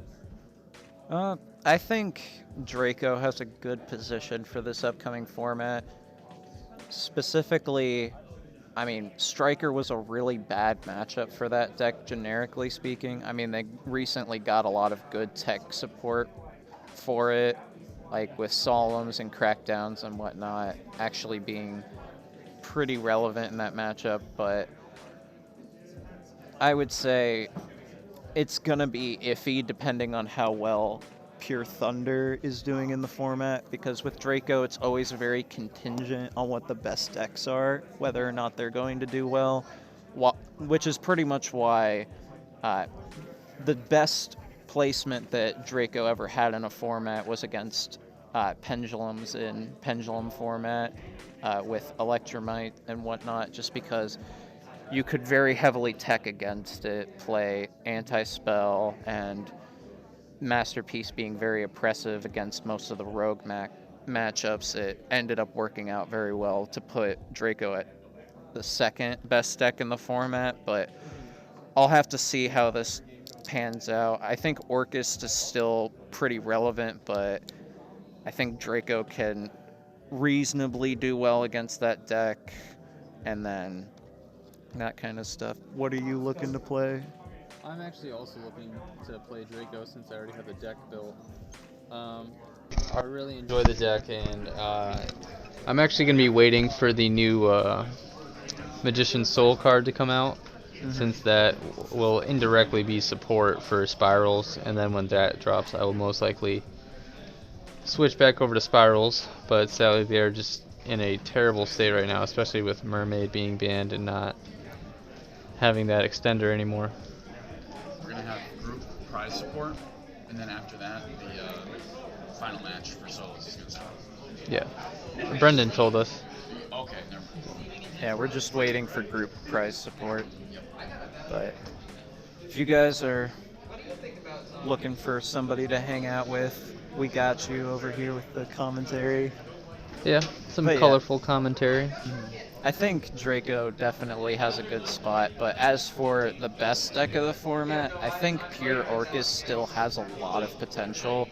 People generally tend to look toward Pendulum at the beginning of formats, but Alright, so I don't know. I know a lot of you traveled here, and the group top cut is over, so we're going to award prizes to the teams.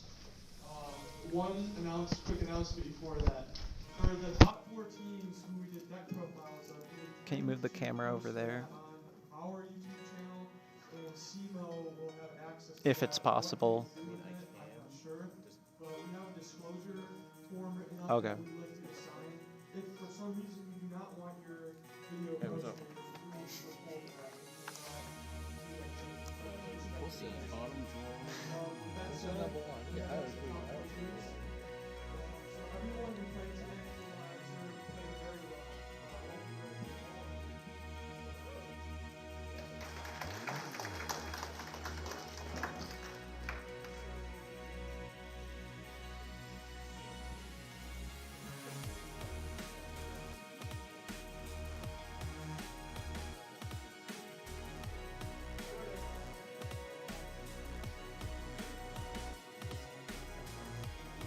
I'd like to begin third and fourth, Kent State University. A round of applause for Kent State University.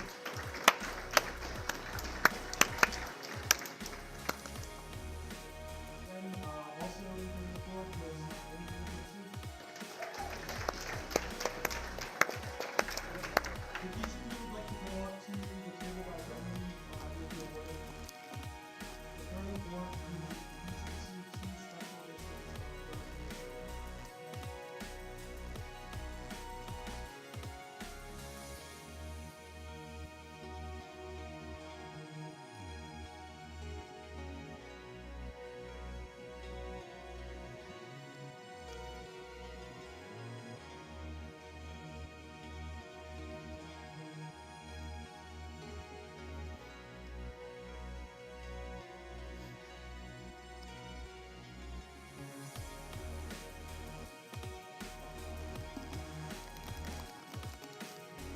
Hey chat, do you want us to play a casual game on stream while we're waiting for the prize support to be over?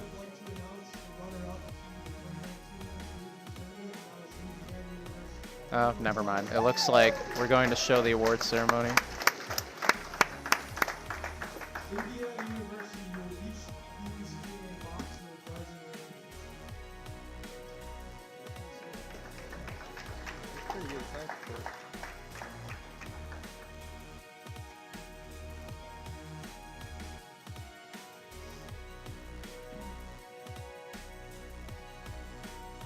But yeah, now you guys get to see our wonderful venue. Thank you, Ohio State University.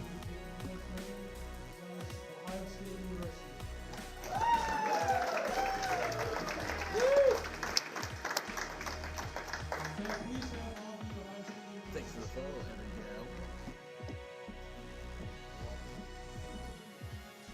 Oh, that's you.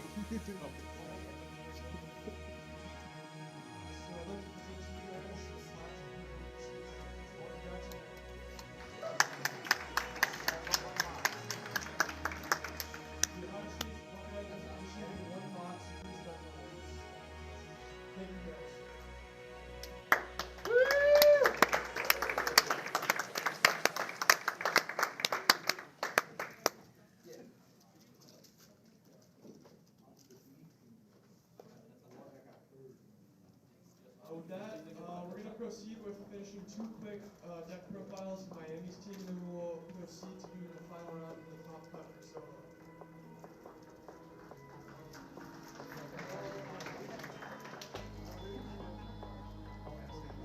Let me know, chat, if you're hyped for the finals. Can I get a 1 in the chat if you think Pendulum is going to win, and a 2 in the chat if you think Orcas is going to win?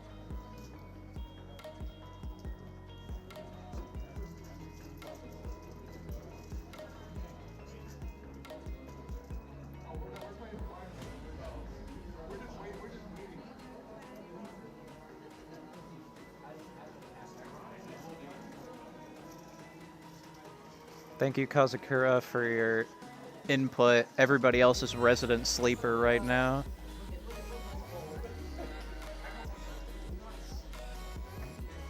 Since you're active, let me know why you think Orcas is going to win.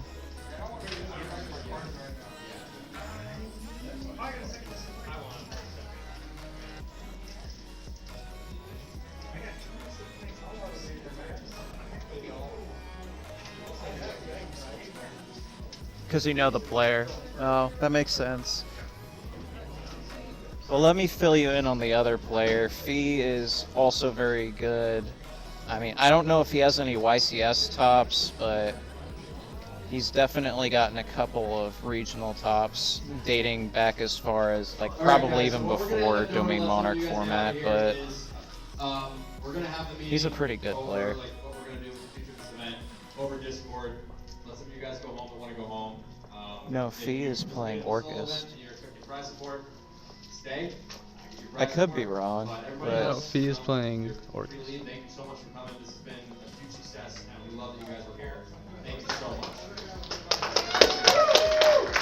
oh, you're right. You're right. Yeah, I know what you mean now. I'm sorry.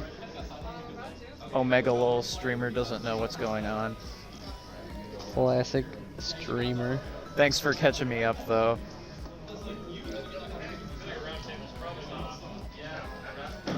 Yeah, I guess I can't fill you in on the Penn player. He is from the University of Washington. Do you know that? He was in the previous feature match for the semifinals. Quickly 2-0'd Chris Pike's Sky Striker.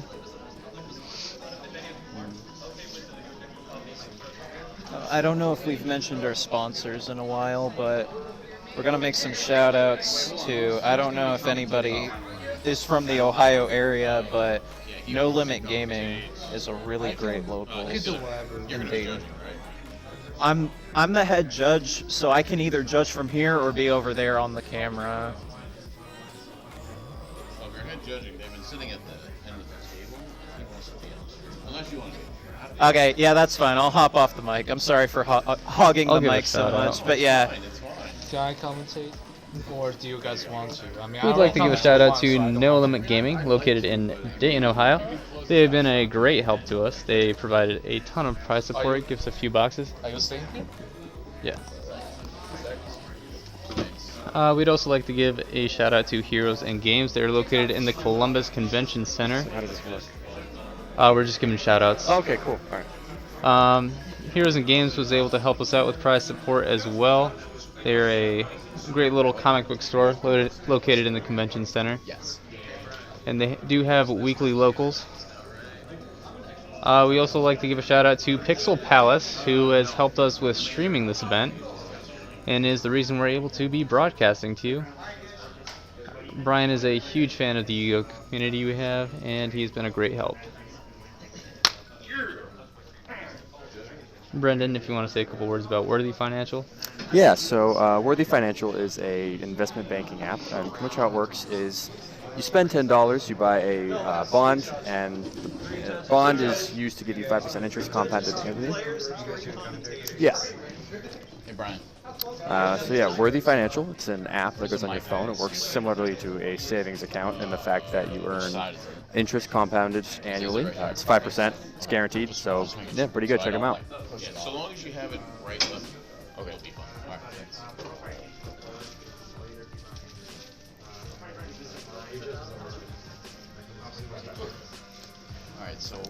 change the names. The names. Yeah. Here. So Romero's changed to the left. What's his name? P. PHI. I believe so. Yes. It's Phi. Yeah. FHI. Sorry. FHI. Oh, PHI. You said the wrong letter. Yeah, I said it wrong. That's my fault. That's fine.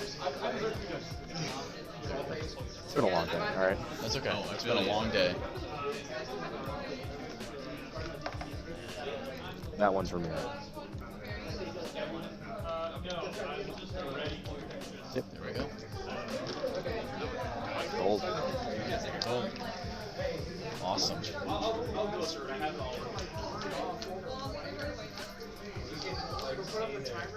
Oh yeah, Witty, go put up a timer. They can't see that. That's cheating.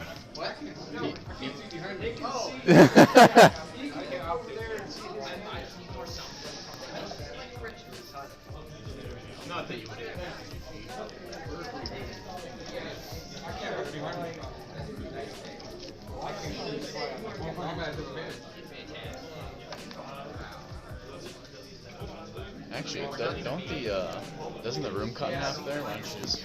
Is the music always playing?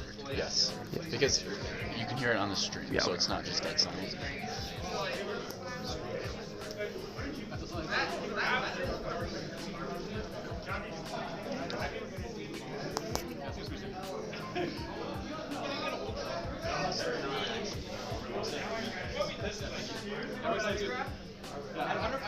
Should be an interesting matchup. I know Romero's playing Pendulum. Do we know? I think Phi is also playing Pendulum. Is that correct? He's playing Orcas. Orcas? Gotcha. Do you know what the winner gets? I don't believe they know what each other. That's why I said it quietly. Yeah, but just to verify, Yeah. I don't think they do.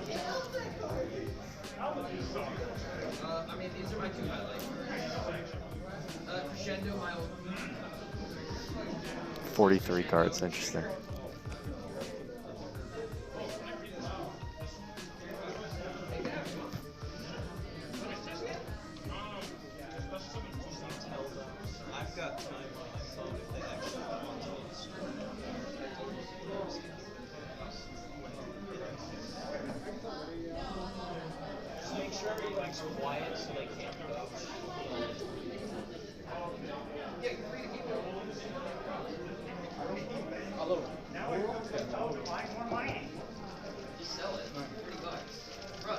And here we go.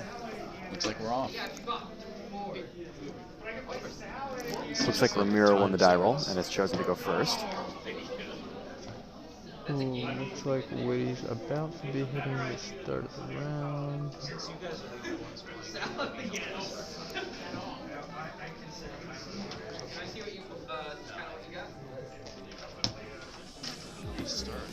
The duelists have presented their decks to each other and are about to draw their hand, waiting on the clock to start.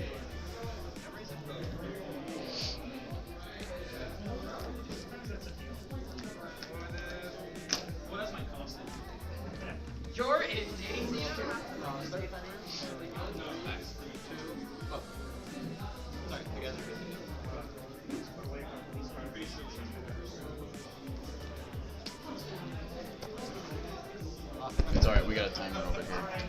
Judge isn't got a timer. Okay. Tell them I've got the time. Okay. So time has started. Alright, here we go. Looks like Romero is whipping out a Pendulum deck, starting early with his combos.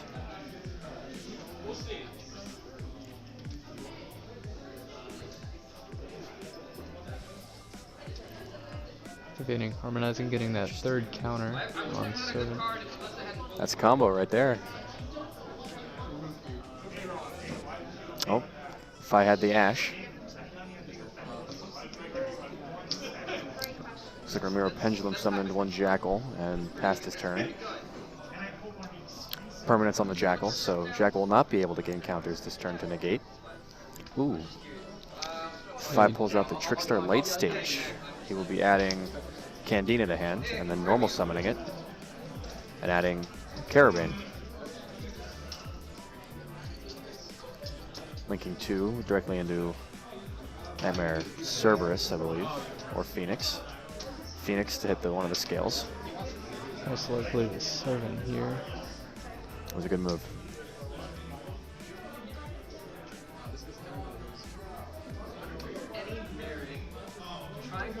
Ditching the Eagle Booster, as he knows his opponent has no cards in hand and can't really respond to the Mermaid. So right about now that I bet he's grateful he has Mermaid in his deck. Got very lucky at this tournament. This was old format, yes. I agree. This looks like Phi has the game almost guaranteed. Romero has no cards in hand. 1 card in scale, while Phi has a Cosmic Cyclone, which means that no matter what, Romero will only be able to get 1 scale on board.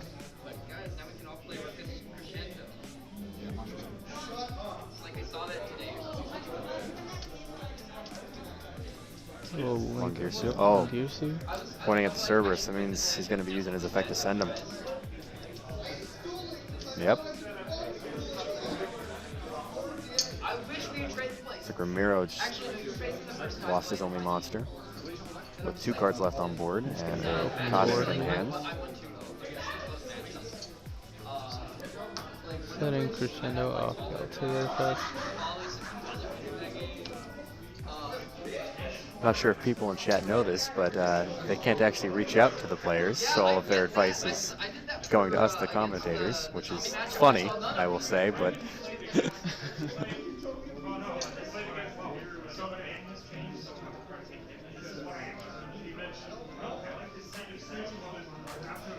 feel like we could make an ASMR video out of this, you know, just like commentators whisper Yu-Gi-Oh! Duel to unsuspecting Twitch spectators. Looks like they're already going to game 2 here. Romero was not That's true. able to That's true. do anything on his second turn since he only had the 1 card in hand and nothing left on board except for his field spell. So what are we going to see on the side? Well, it depends on how each player's going to side. Looks like Phi is siding in almost all of his side deck. Oh, no, wait, never mind. He's just dividing up cards that he's going to be taking in and out. That's clever. That's a clever way to do it. I actually kind of like that. So what are you standing up for? This is a tournament in old format. This is the last old format event. Yeah, so that's why he's playing Mermaid. Hopefully that explains everything for you.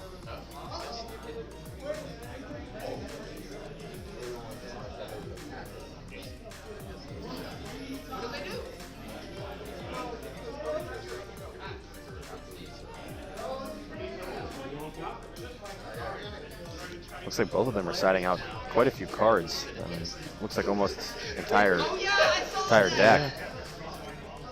Do you think they were prepared for this matchup? Huh? Do you think they were prepared Yeah, for the matchup? very, apparently. Wow. If you look at it, they both actually have sided out.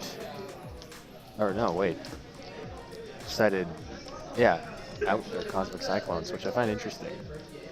Looks like they both took them out of their main deck. Did he?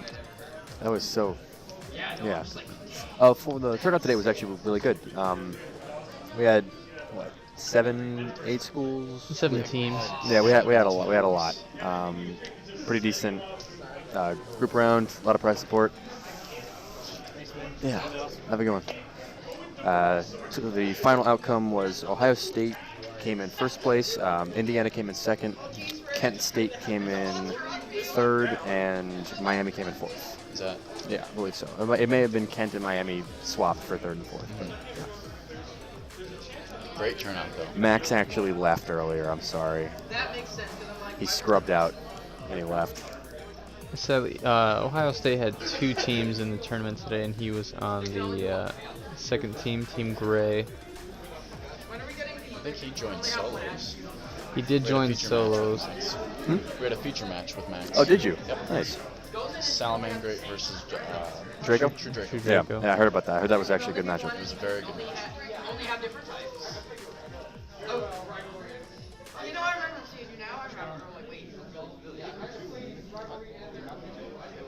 If you've been looking at a lot of the Pendulum decks that I've seen recently, most of them have been swapping out Magician cards for a lot of extra Endymion cards. And I've heard that it actually increases consistency. I know that Ryan earlier today was actually playing a slightly larger Endymion build, took out some of the Magicians, and it's been working for him. Yeah, I mean, I hear there's various reasons why he went ahead and cut the Magician engine altogether. It's good to see that the deck has a future.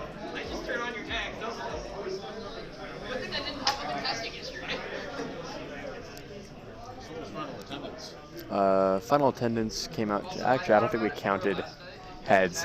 We will count heads after this, like with all the registration slips, and we will let you know. Yeah, yeah. Higher than expected, I would say. We had more people come in for like outside of groups as well. Like we had individuals come in and register and whatnot. So, yeah.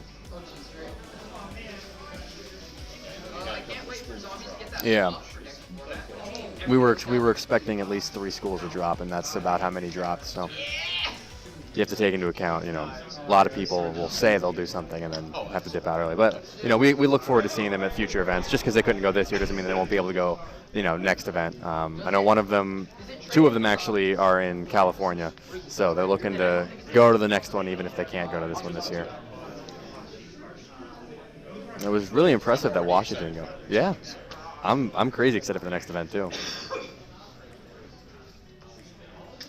I believe Chuck Bonsu. His team came in 3rd or 4th. Yeah, I believe it was 7 teams. But there were a lot of people who did solo outside of those teams as well.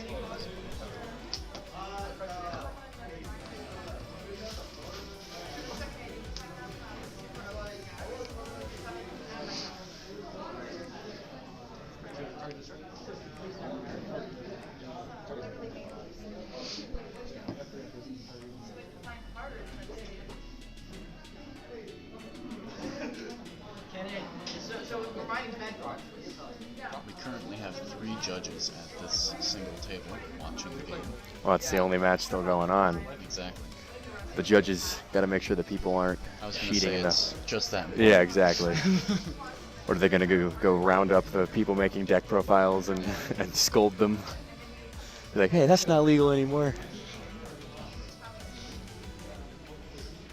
This is the finals of the solo tournament, yes. So there was a team event that ended a couple hours ago.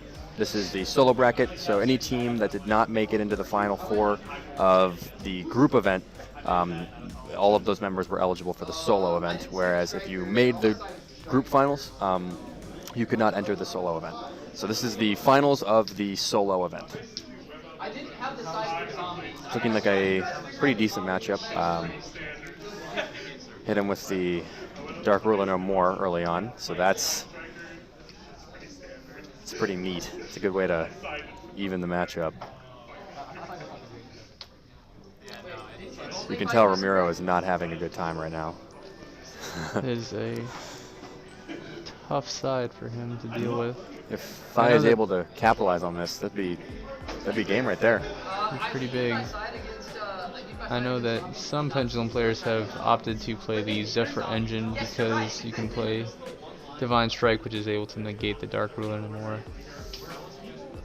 Fortunately, with the heavier Endymion build, that does remove your ability to play the Zephyr engine, and as such, you don't get to keep the Divine Strike. Yeah. Not that many people have been playing Dark Ruler No More, so I can see why Pendulum players would get more comfortable playing without the Divine Strike, but it's nice to have. And it looks like the final match has gathered a crowd. So my deck says you can only do that for zombies. They either make a big zombie or they're not allowed to. Oh, sorry. And if it's not a zombie, they can't do it. So they didn't get to play the game. Romero gaining extra counters for the Dark Ruler No More. Gamma, I forgot to return Gamma. Or sorry, Omega. Omega's still in Vanish. And we're just like, okay. So Omega was just still banished, and so was the This Thunder Dragon, it was really hilarious. Symbol Skeleton gets the Galatea back. They'll be using the Long Girsu effect to shuffle back 2 and to send Yeah, you're right. probably the interesting. Could send the Electromite since it's linked to Galatea, but he could also send the. He could send any of the them. Amorphage. He could also send the Cerberus. Yeah, he has lots of options. Looks like he's sending the Electromite to grave.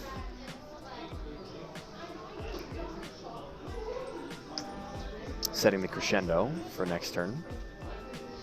Making sure that his opponent can't make a comeback play. It's effective.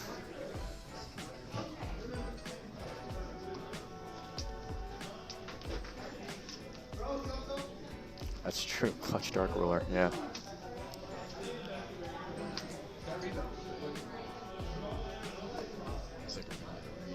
You'll be reading Purple Poison. So Purple Poison's effect is that if it's destroyed, it goes to the extra deck like most Pendulums do, or all Pendulums do, and then it gets to destroy 1 card on the field. So I think what's going on here is Phi is debating whether or not he should pop that scale, or if he should go for a different scale or a different play altogether, or if he should just send it with Dingirsu as well. Since he can recycle the Symbol Skeleton with Galatea, I think he's going to opt to send something. And he is sending the Purple Poison to avoid Purple Poison's pop effect. Removing one of his scales as well limits his options for next turn. Definitely. Swinging over the Master Cerberus, so that's not Master Cerberus. Jackal King. Jackal King, that's what they are. I've been saying Cerberus this whole time. Yeah. Jackal King. Oh, wow. This looks like a rough time for Romero. Linking into the Galatea with the Jackal King as well. Setting 1 and passing turn. So it looks like right now Romero has to play a scale high enough to pendulum some decent monsters out. However, he does have to bait out the Crescendo, so in order to do that, he would have to activate 2 scales high enough. He's actually in a pretty difficult spot here because since he has Sloth on board, he can't special summon from the extra deck. So even if he gets a second scale out, he can only pendulum summon. Oh, he can't pendulum summon anyway, that's true. Yep. Well, he would need to get a scale, and also because of Sloth on board as well, that's correct. So he'd have to find a way to get rid of his own Sloth. Yeah, he'd have to find a way to get rid of his own Sloth in order to be able to pendulum summon to begin with. So he may have to use Sloth to attack over something. And he opted to activate an Endymion in his other pendulum scale, of which he already has one. Looks like he's trying to bait the Crescendo out. Removing counters from the field spell to try and bait out the Crescendo. I don't really think he has many options here. It might not be bait as much as just his last play. We'll see what he has in his hand. That's fine. Okay, so resolves and it summons.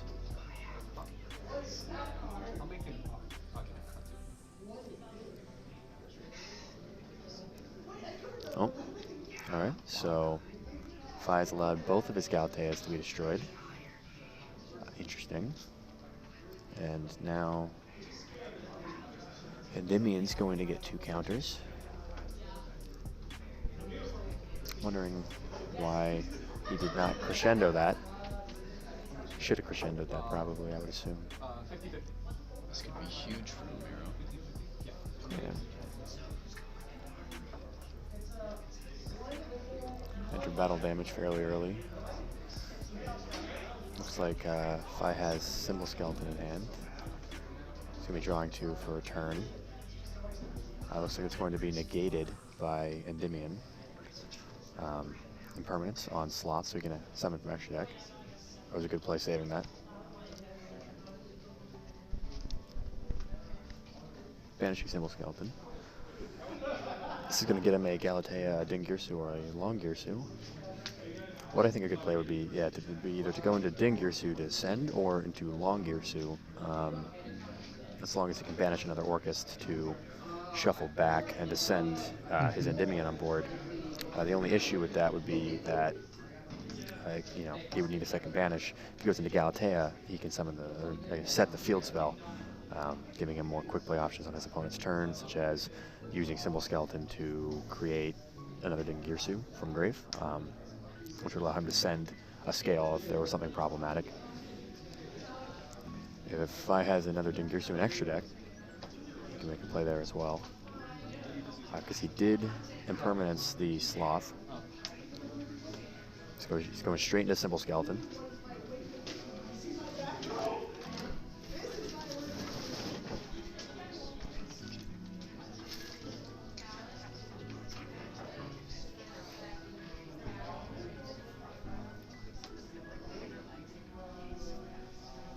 Oh, looks like he's making Dingirsu over the Galatea, and he's sending the Endymion.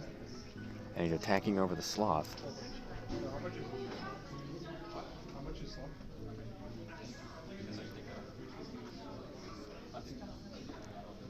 Yep, looks like he's entering battle phase, and he's attacking with Dingirsu and Symbol Skeleton.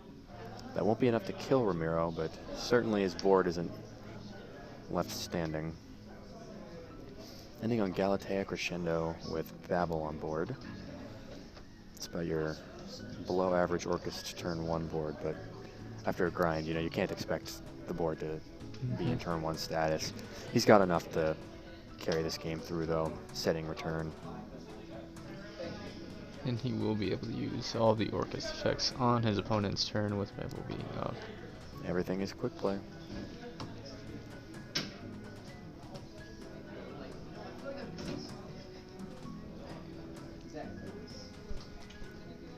So Romero can Pendulum summon 2 if he can find a way. 1 to Galatea's zone and 1 to his own extra monster zone. So it'd give him access to a couple more plays, but we'll have to see what he has in his hand. Looks like he has a Curtain Raiser in his hand, and trying to be quiet so I don't spoil anything. Looks like Pendulum summoning 2, going for the Jackal King. And another Jackal King. I think it's just because they're big right now and extra monster negates if spells get activated.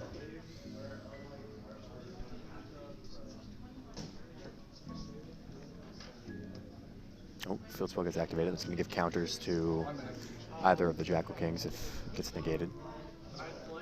Does not get negated, which looks like it was not. Instead, Fi's opted to activate Dingirsu, or activate Symbol Skeleton in chain to summon Dingirsu, and looks like he's going to crescendo the Jackal King that attempts to use its effect to negate.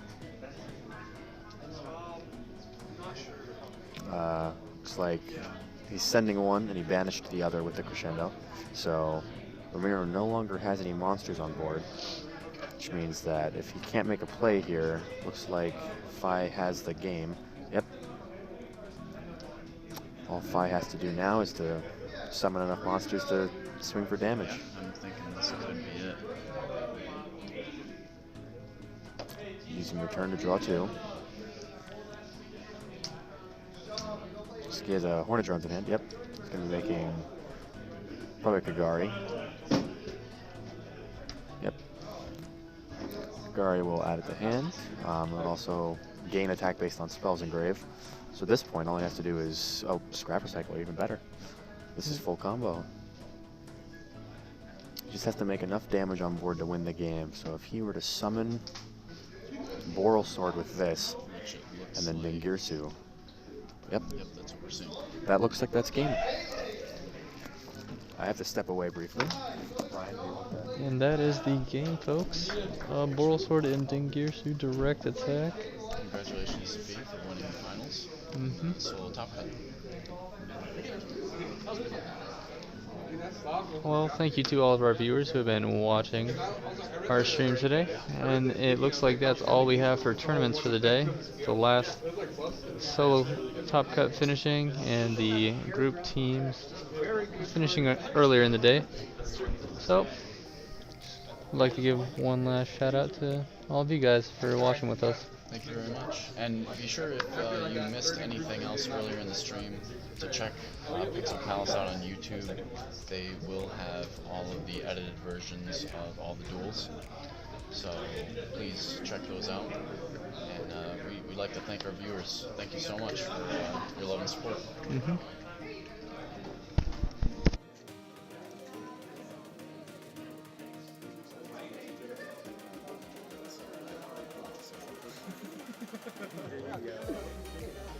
like, why are you sucking it? I was like, yeah, I guess I'll take it.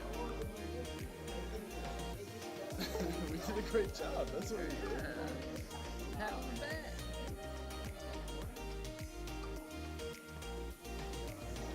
All right. Hey, Brian. If you clear the board anyway, you know, just go to